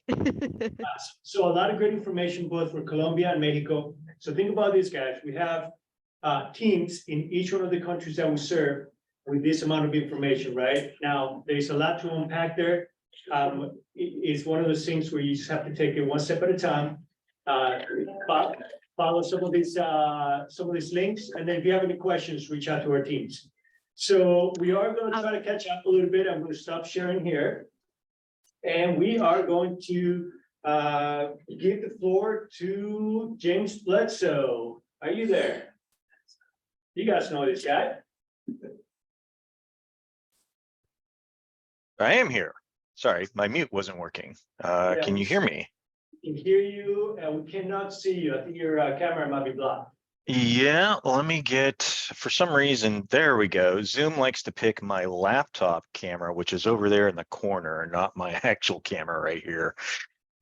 Good morning, everybody. Good almost afternoon. Do we have a hard stop at 11:55 here, or can we go a couple minutes over? I think we can go a little bit over, but Okay. we're gonna, you're between now and lunch, so. Right. People's stomachs are growling. So I won't take too much time here. I'll actually flip what I'm presenting around in the order here. We'll actually go over the resources first. And I'd like to ask my friend Ben Williamson with FedEx and Manny Gonzalez with Cinerlog to get on camera here. We'll have the both of them cover their resources here.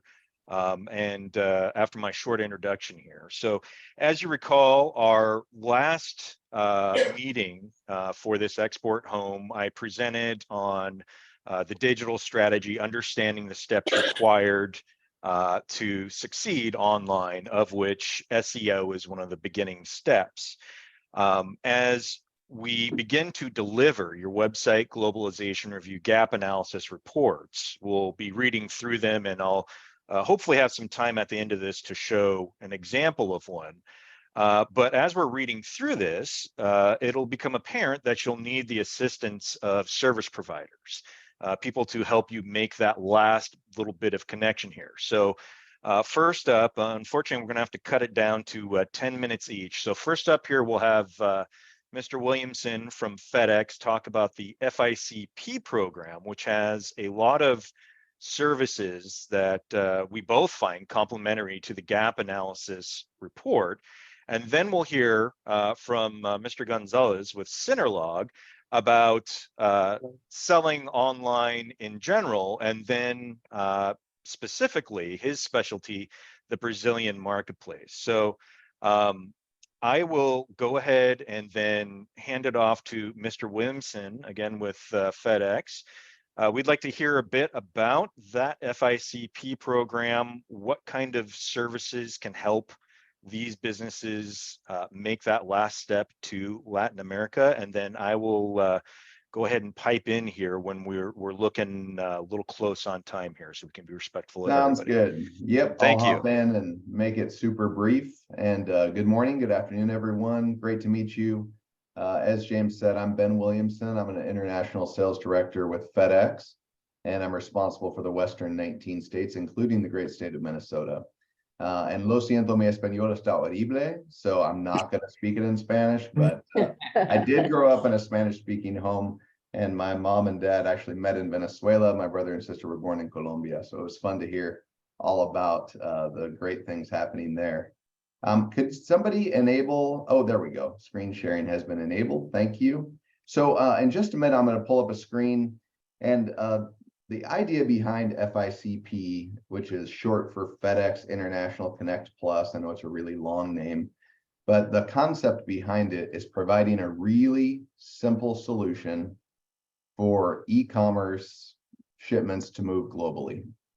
So whether it's originating in the US or outside the US, it is the most cost-effective, fastest service that FedEx has. And it was the brainchild of our chairman, Fred Smith, who just retired this year. And his goal for 50 years was to connect the world with possibilities and create products that were really easy and simple to use. And this is his answer as he left and retired from the company. So we've worked really hard. We're proud of the product. It's actually our fastest growing and best performing global service. And I'm just going to put up a very quick screen share that walks us through a few of the key dynamics of this great service. My friend Sidra Khan is joining us from Memphis, Tennessee. She's my backup in case any of you have questions that I can't answer. And so a few dynamics, just a quick confirmation. Do you all see my screen? Yes. Yep. All right, beautiful, thank you. So as I mentioned, this is all about fast e-commerce movement of goods. And specifically, we connect the world in 2 to 7 business days. The great thing about FedEx International Connect Plus compared to other services, if you've shipped a little globally, you know that the additional surcharges can get pretty intense. And we've kept this on from a very low cost basis. You don't pay additional residential fees, for example. And we currently serve 190 countries. I think it's unlikely that you can read this list on whatever screen you're looking at, but trust me, it's really 190. And that connects you with 95% of the world's GDP. Depending on your shipments, I did look at the profiles of some of the businesses here today. This does specialize in lightweight, meaning less than 150 pounds. And also what we call low value, meaning, Sidra, help me out. We're looking for around under $100 or so per shipment. Yes, that's correct. Under $100. $100 or less is what this would be ideal for. But you've got full visibility and all of the great reliable service that you come to expect from FedEx, but it gets there very, very quickly. We have a multitude of ways you can process shipments to access this, but to Mexico from the US, you're looking at 2 to 3 days. And you can see down here on the bottom right, just bring your attention to some of the transits that we offer with this outstanding product. But out of a spirit of brevity, I want to stop sharing my screen and see what questions you might have for Sidra or I on FICP and how it can help your business grow. Any questions from here or anybody in the audience? I actually have a quick question, Ben. So with FICP, it seems to obviously focus on logistics. Is there anything outside of the wheelhouse of logistics that FICP could address? FICP is 100% a service offering that is moving goods from point A to point B, specifically designed for residential recipients. Okay. So that is the summation of what the service is and what it does. Excellent, excellent, fantastic. I also have a question, Ben, for the other Latin American countries, other than Mexico. Is it a big difference in terms of how long does it take to get there and the the prices of the shipments? Yeah, great question. What were you guys the number that you showed from Mexico here? Yeah, thank you. Sidra, do you want to take that one as far as transits to the rest of Central America? Yeah, so the transit expectation on average, it is 2 to 7 days, but for the Latin America area, it would be 2 to 4 days that we get our packages to. And from a price point perspective, the way we break down price points, it's very similar. It's based on a zone perspective. So depending on what zone that country falls into, those would be your rates. But it's very simple to follow, and the structure is very similar across the board. Thank you. Absolutely. And I just wanted to, out of a spirit of time, respect the brevity here, but I do want to put up my contact information really quickly. If you all have a phone, you can just take it out and scan this QR code. You can connect with me on LinkedIn, and I can put you in touch with any of our sales resources. If you've got more questions about what this might look like for you and helping your business grow, that's what this is all about. How can we help you get to market quickly? And we also are great at consulting on the duty and tax implications for these movements and how to make it really easy for your consumers. Ben, I have a quick follow-up question, another one. Yeah. With this FICP program and the gap analysis, the recommendation from the gap analysis is to make acknowledgments for international business, such as putting international duty and tax rates. Is there a landed cost calculator type service that FedEx has along those lines? Yeah, the short answer is yes. We do offer duty and tax calculation on our website. However, from a purely integrated e-commerce standpoint, we have business partners that we refer that onto that have seamless plugins that will even do, translation services, duty and tax calculation, landed cost for a very small fee. And we actually usually consult and recommend partnering with one of our many business partners that do a great job there. Fantastic. Thanks, Ben. Well, right. I hope to hear more from you and the FICP program. And as clients, we get to our gap analyses and you get the recommendations about making those international sales welcome mat gestures, as I call them. That landed cost calculator could be one of those services you're looking at. So thank you, Mr. Williamson. FedEx, Thank pleasure you. As always. Good to meet everyone. Mucho gusto. Que te vaya bien. Gracias. Next, we have Mr. Manny Gonzalez, and I recently met Mr. Gonzalez through our e-commerce business service provider directory program. And this is the referral list that we go to, the national referral list, as we wrap up our gap analysis report with you and make our recommendations. He is now one of those service providers we would recommend to you to look at and do your due diligence to see if his services fit your needs. Now, Manny is also a member of the Miami District Export Council. So if you're familiar with the U.S. Commercial Service at all and familiar with the District Export Council and its involvement in our outreach, they are one of our very valued partners out there in the field. So without further ado, Mr. Gonzalez, could you tell us a bit about what you do there with Synerlog and helping businesses export to Latin America and more specifically your area of expertise, Brazil? Well, first of all, muchísimas gracias a todos. Muito obrigado and thank you very much. I'm actually speaking to you today from São Paulo, where we're holding a conference on authorized economic entities that have to follow the rules, and the rules are being written and rewritten because e-commerce is very dynamic. But as a service provider, I just want to say that Rafael Jimenez, you did a great presentation. Mexico is a growing market, but I humbly state to you that Brazil is 40% of the entire market of Latin America. There's 50 million plus people with a very good high level of income, and they consume a lot. And starting July 1st, we talked about the minimus, it's going to go down from $300 to $50. So now you're going to have to buy things and pay for taxes. So I have an A team here with me. I have Sara, who's our compliance person, and Patricia, who's our onboarding. So I want to bring Sara and I want to ask her a question. that you're probably going to be asking. So Sara, let me ask you a question. I want to sell to Brazil, anywhere, Colombia. I just pay the federal tax and that's it. I'm done, right? No. We have two taxes here.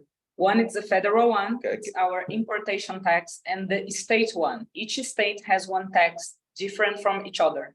And each region is different. So guys, I want to let you know, if you want to export to a country, you got to look like in the United States. Everybody's got their federal tax, and then you have your sales tax. And in some cases, e-commerce is okay. You don't pay anything, it was all free. But I think everybody's decided to get the little fingers, the tax man always cometh, and he's going to get your information. So we provide that kind of service to customers. Our customers range from Amazon, Mercado Libre, which is a large entity. I think we also service FedEx, right? Yeah. Through Miami, yes. So we actually have a very good, concise network of folks. But I wanted to speak to you folks that are like new to, as James had asked me, new to, and give you that 33,000 or 36,000 airplane flight view. You cannot look at everything the simplest ways possible. And then I have our onboarding. I call her the queen of onboarding, Patricia. Come here, Patricia. So I've got a website.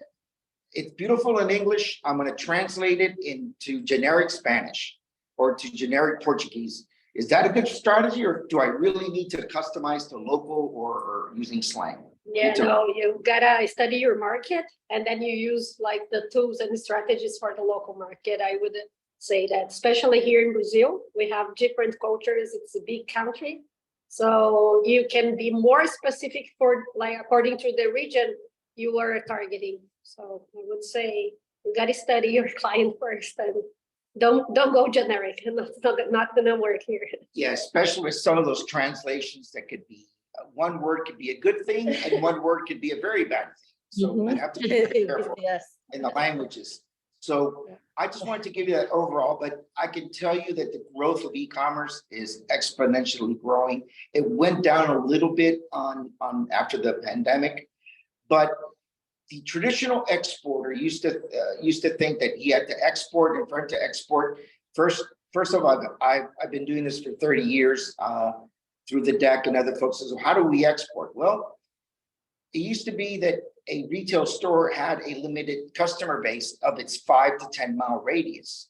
Now with e-commerce, the world is your market, and it's no different than selling through a regular export and getting an order through a fax or phone, or somebody coming in and buying it from you, and then they gotta ship it from one place to the other. The internet is just another medium for you to come in and do that purchase. So we've developed a system that analyzes the tax rates. We help you with onboarding. Now, I do have to say that I agree with all my colleagues that have spoken to. Don't try to set up your own store, because there are issues people have had. We had one big e-commerce provider that used to sell cell phones, especially the iPhone 6, 5 for $199 or for whatever it was. Oh, never $199. It costs like double here in Brazil. But when they got the iPhone to the house, it's okay, you owe me $400. What do you mean I owe you $400? I bought this for $198. Well, you got to pay your state tax, you got to pay your federal tax, and there's other costs involved. So the good question of how do you get a calculator is very important, because there are shipping costs. And by the way, we do work with a lot of shipping companies. And I can tell you that if you do not, I can give you an example. These are earphones, right? If I classify them as Apple earphones and it doesn't say Apple on it, guess what they're going to do? They're going to hold it and they're going to inspect it. And sometimes those inspections could take between 10 to 30 days.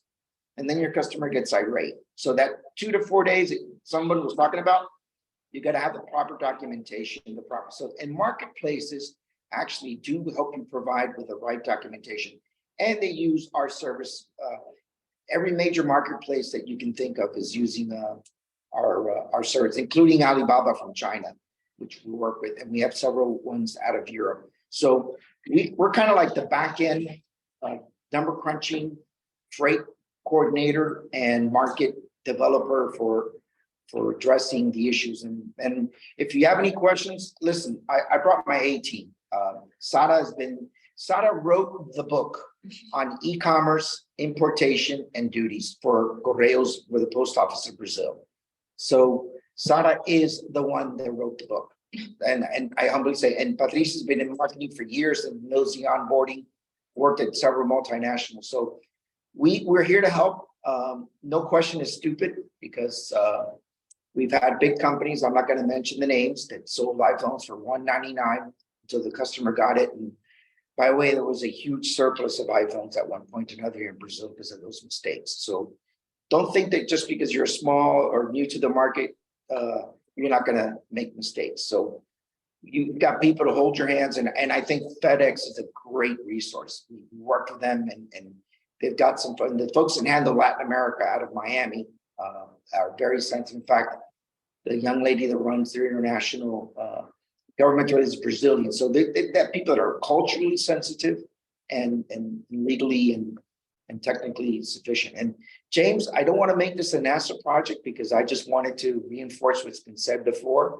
And I want to make myself available. I hope that we can continue doing these seminars. And I think that you folks have got a great service with the gap analysis, the SEO analysis.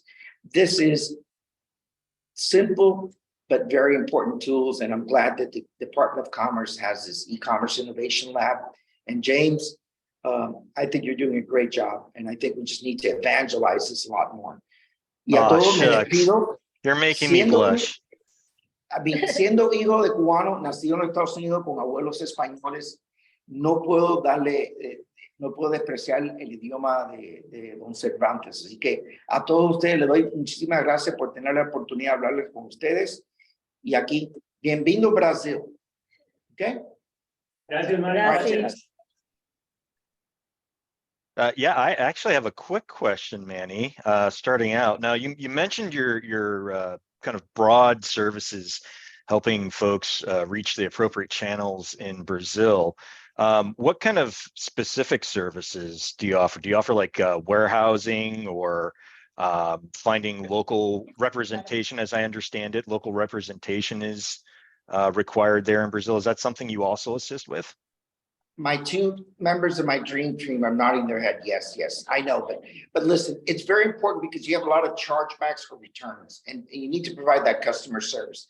And that's a very simple way to figure it. You get a service that has online chat capabilities and you get customers interact. Because sometimes, especially when you get to cosmetics or clothes or things, especially for women that you know, oh, the dress is too tight, the pants are too loose. I know I've married for 29 years, so I've been well trained when I buy clothes. And you have to have a personal touch to it. Don't think because you sold it and you're 50 million miles away, you're not going to hear from your customer. Oh, no. And I warn you, no offense to women. Remember, I love women. I'm married to one. You give her the wrong dress size, and believe me, you'll be hearing from her. Okay? So I'm sorry, I'm being very practical. I don't mean to diminish by joking way, but it's again, simple, stupid questions are not simple and stupid. They're important. And remember, the internet and the e-commerce is just one channel. And we've been selling and buying stuff for years. I can only tell you that the true stories that saddens me is because I live close to the last standing operating Sears in the United States. And Sears was really they created the e-commerce. They used to use the railways. I'm surprised they didn't adapt e-commerce. So, yeah, that's an interesting one. How they missed that boat completely. Oh, totally. And then Amazon started selling books. So, yeah. But listen, it's still a huge opportunity. The penetration of online sales is growing, and in the United States, online sales are starting to surpass retail physical sales. But in some of these countries, you have limitations. For example, there's people that are not bankable. They don't have a credit card. People here, I went to take out money in Sao Paulo, which is one of the top capitals of the world. I had to go to 5 different banks before I found one in a shopping center that took my international credit card. Okay, so there's ways of payments that you can have that are international. So what we're doing is actually we're working on unbankable people, and providing them a debit card that they can buy in rubles. I mean, they can buy in yuans, they can buy in dollars, they can buy in different currencies. And that's one thing you got to price. Remember that when you sell stuff in Europe, the euro is a little bit higher than the dollar. So if you sell it for $10, then all of a sudden you get $8.97. You go, wait, my price is $10. So you got to price your products in the local currency. You don't want to lose. And some people think, yo, it's the almighty dollar. Well, it is in Miami, but it may not be in Sao Paulo, Brazil. Well, Sao Paulo has Brazil has a weaker currency, or actually runs at par, usually 5-1, something like that. But just remember that currencies are very important the way you price. That's why when I asked Patricia, do we just set up a generic website? And she answered correctly. She's only been doing it for 15 years, so I think she's learned something along the way. I'm joking. Is you also have to work on the right pricing, which no one from my previous speakers spoke to. You gotta do the local content, the local marketing, customs and cultures, and then the currency pricing, and tie it in with all-inclusive taxes and shipping costs. So that when the customer realizes he bought a phone for $199, at the end he's going to pay $200 or $250, but it won't be a sticker price shock to them. And there are tools, there are many tools out there that you can work on shipping.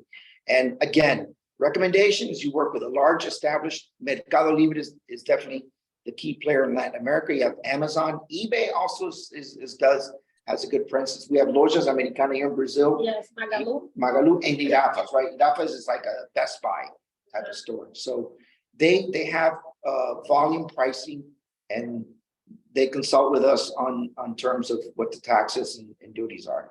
But yes, we have a warehouse in Brasilia. I had the airport manager of Brasilia, but she had to walk into a meeting. And she would have told you what they're working on. We're doing an experimental just e-commerce section at the airport. So Interesting. Yeah. At the airport.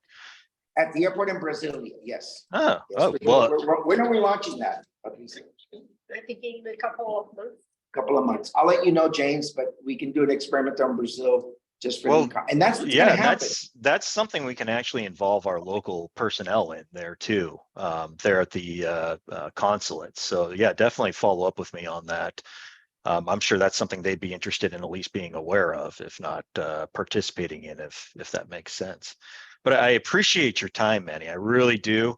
And the service providers. We're gonna look to wrap up here. If there aren't any immediate questions from the audience, I know there's a few that are going to be following up with you after this directly.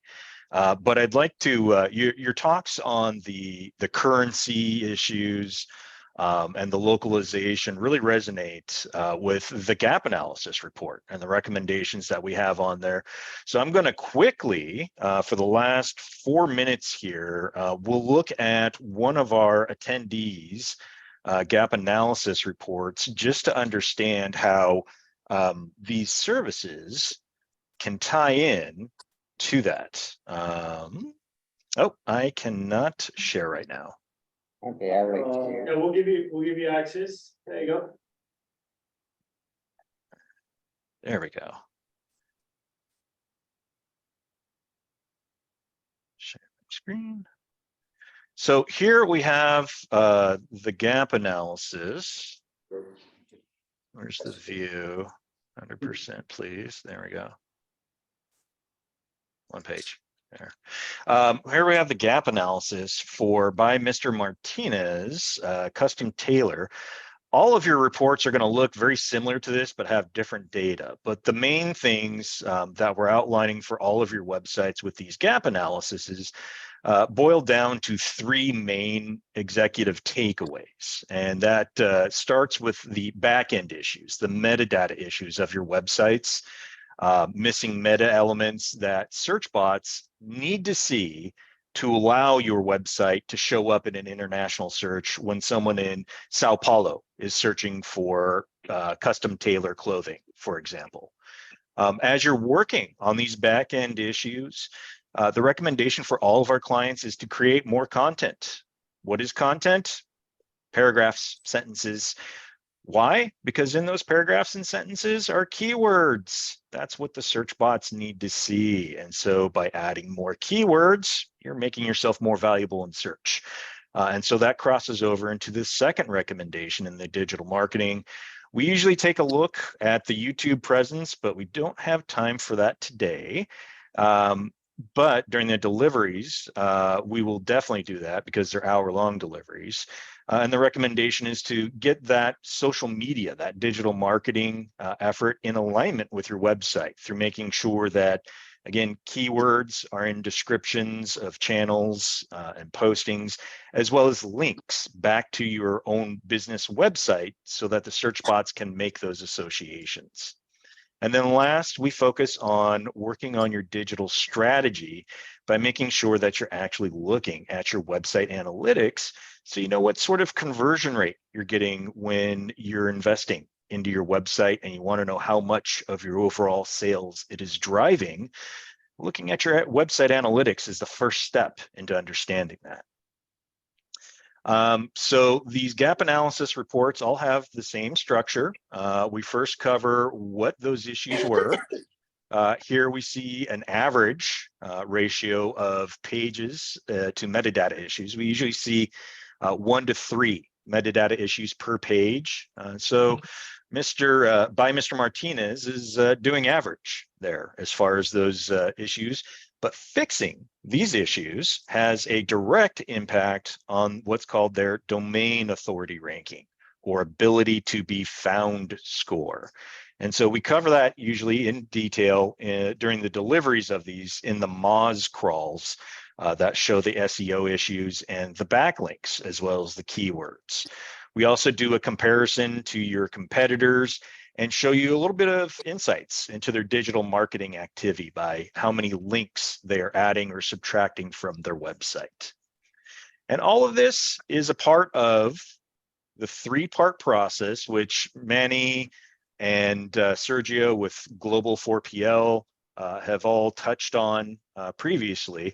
And that begins with internationalizing your current .com website, making sure that it shows up, can be found, functions properly, and conveys that you do international sales. As you work towards that eventual localization, as Manny talked about, you don't want to use the wrong, improper local slang in Brazil. So as you determine that Brazil is the market for you, that's then what you're going to do is localize towards that market, either with a localized website or a landing page on your website with translated content on it. And not just Google translation. Got to make sure you got the right wording, because I've seen some of these things and they were embarrassing. But James, I've got a suggestion here, because I just got so much knowledge transfer.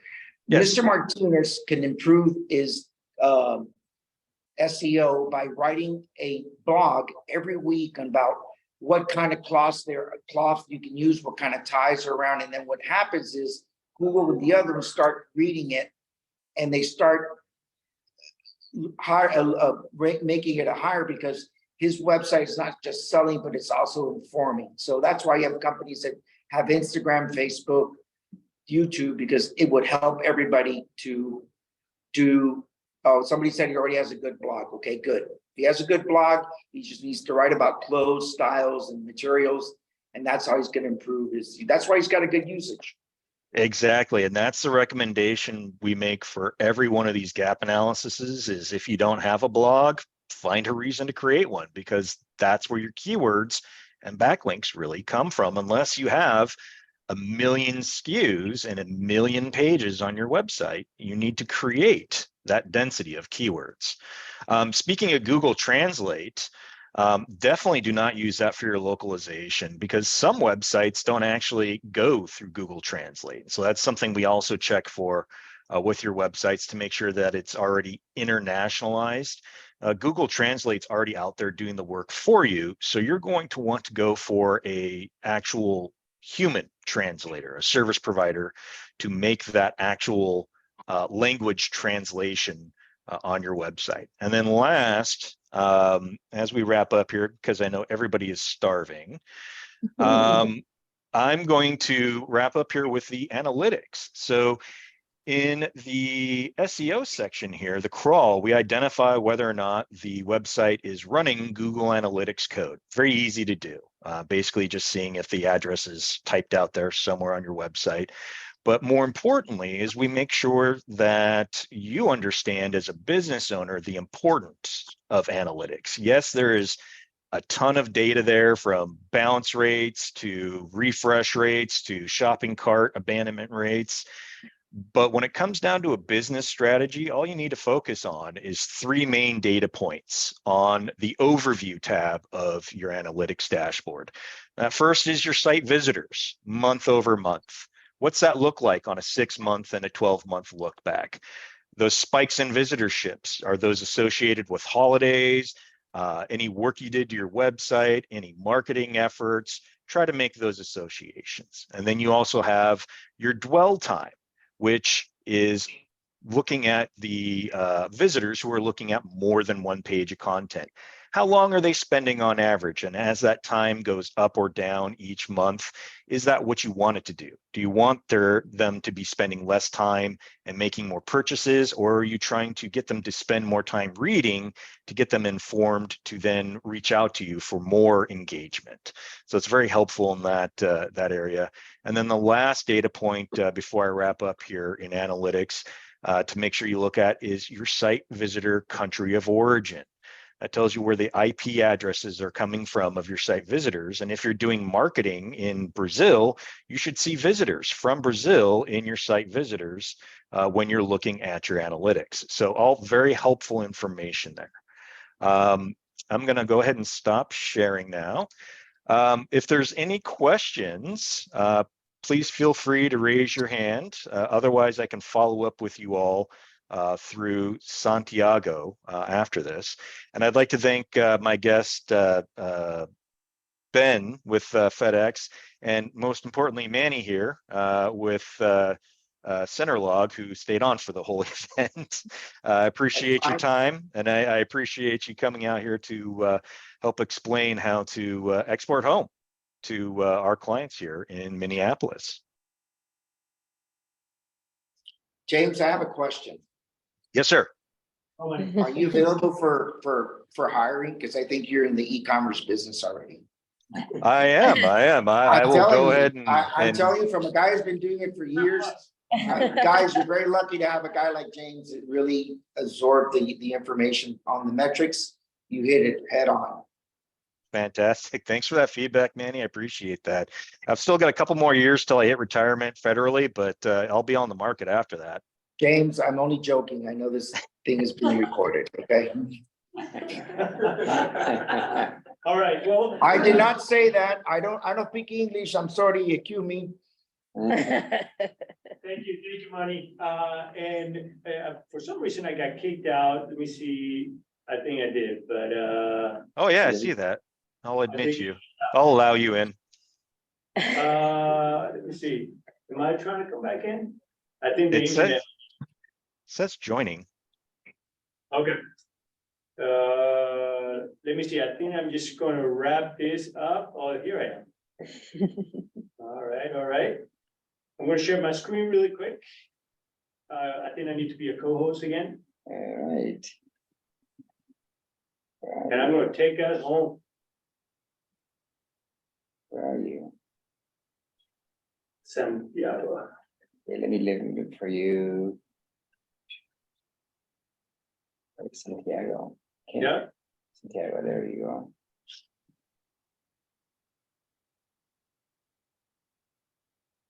There you go.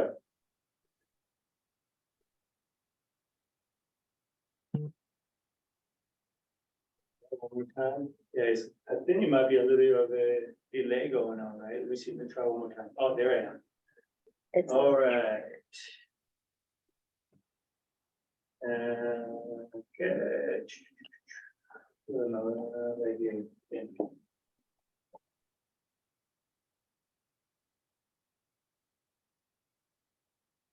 All right.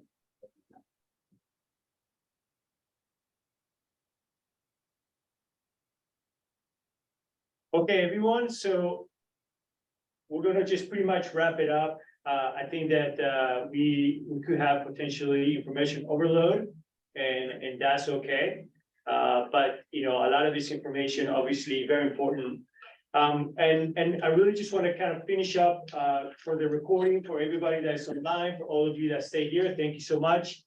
You know, what are the next steps, right? So how do we keep the momentum going? How do we keep things moving? I would say the number one thing, stay connected. I can't tell you the many times that I've seen companies get very excited about this idea of exporting and exploring international markets, and things died out, right? This initiative incentive kind of dies out. So stay connected, and you can do that by obviously reaching out to our office. We're going to make sure that all of you, the selected companies, you're going to have a dedicated trade specialist like myself or like David, that is going to be assigned to you, and that's going to be your point of contact moving forward.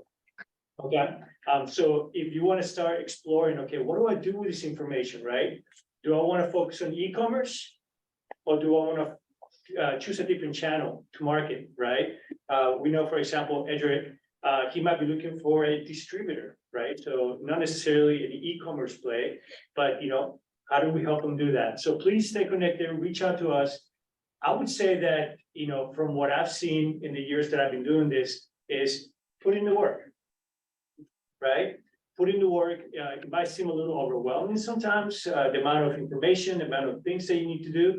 But if you put in the work, it'll pay off, okay? And that is what makes a difference at the end of the day, right? The people that put in the work and open up opportunities, your business, can double up, right? If you find the right market, the right niche in international sales. Something else that we tell everybody, take measure risk. You gotta take risks, and don't be discouraged if things don't work out the way you want it to work out. But take measured risk, and then hopefully something will pan out as you reach out to these markets. I want to just kind of finalize this by saying that you're going to have a contact in Mexico, and that contact is me. Okay? So I am a little bittersweet. I'm going to be wrapping up my time, my assignment here in Minnesota. I'm privileged and happy that I get a chance to do this with the Latino Chamber. But I'm going to be moving my family to Mexico.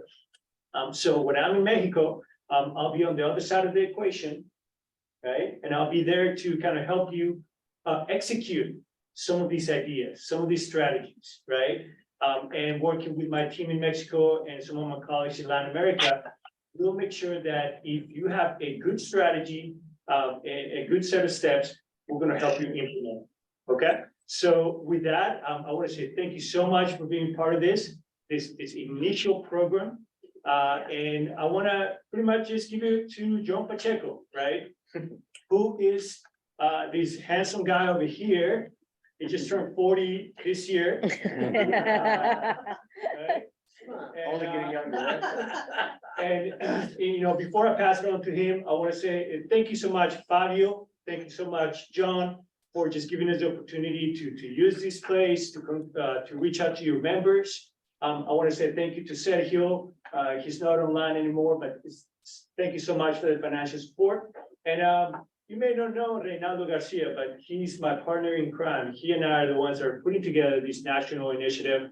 He's based out of DC. Eventually, he's going to be the senior commercial officer in Central America starting next year. So thank you so much, Reynaldo, wherever you are.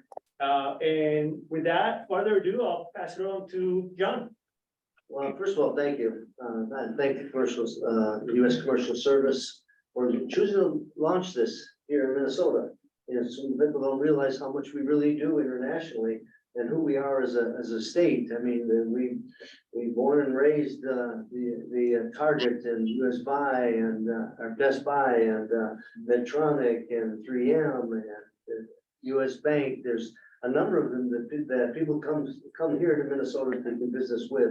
And at some point, I'd like to look at how we can triangulate what we're doing with you, what we're doing with the corporations locally, and with our local small businesses. So I think that'll be something I'd like to follow up with. But I do again appreciate you taking the time to come to put this together with our team here. It's the purpose of the Latino Chamber to reach and achieve the empowerment of local Latino businesses and people who want to do business with us.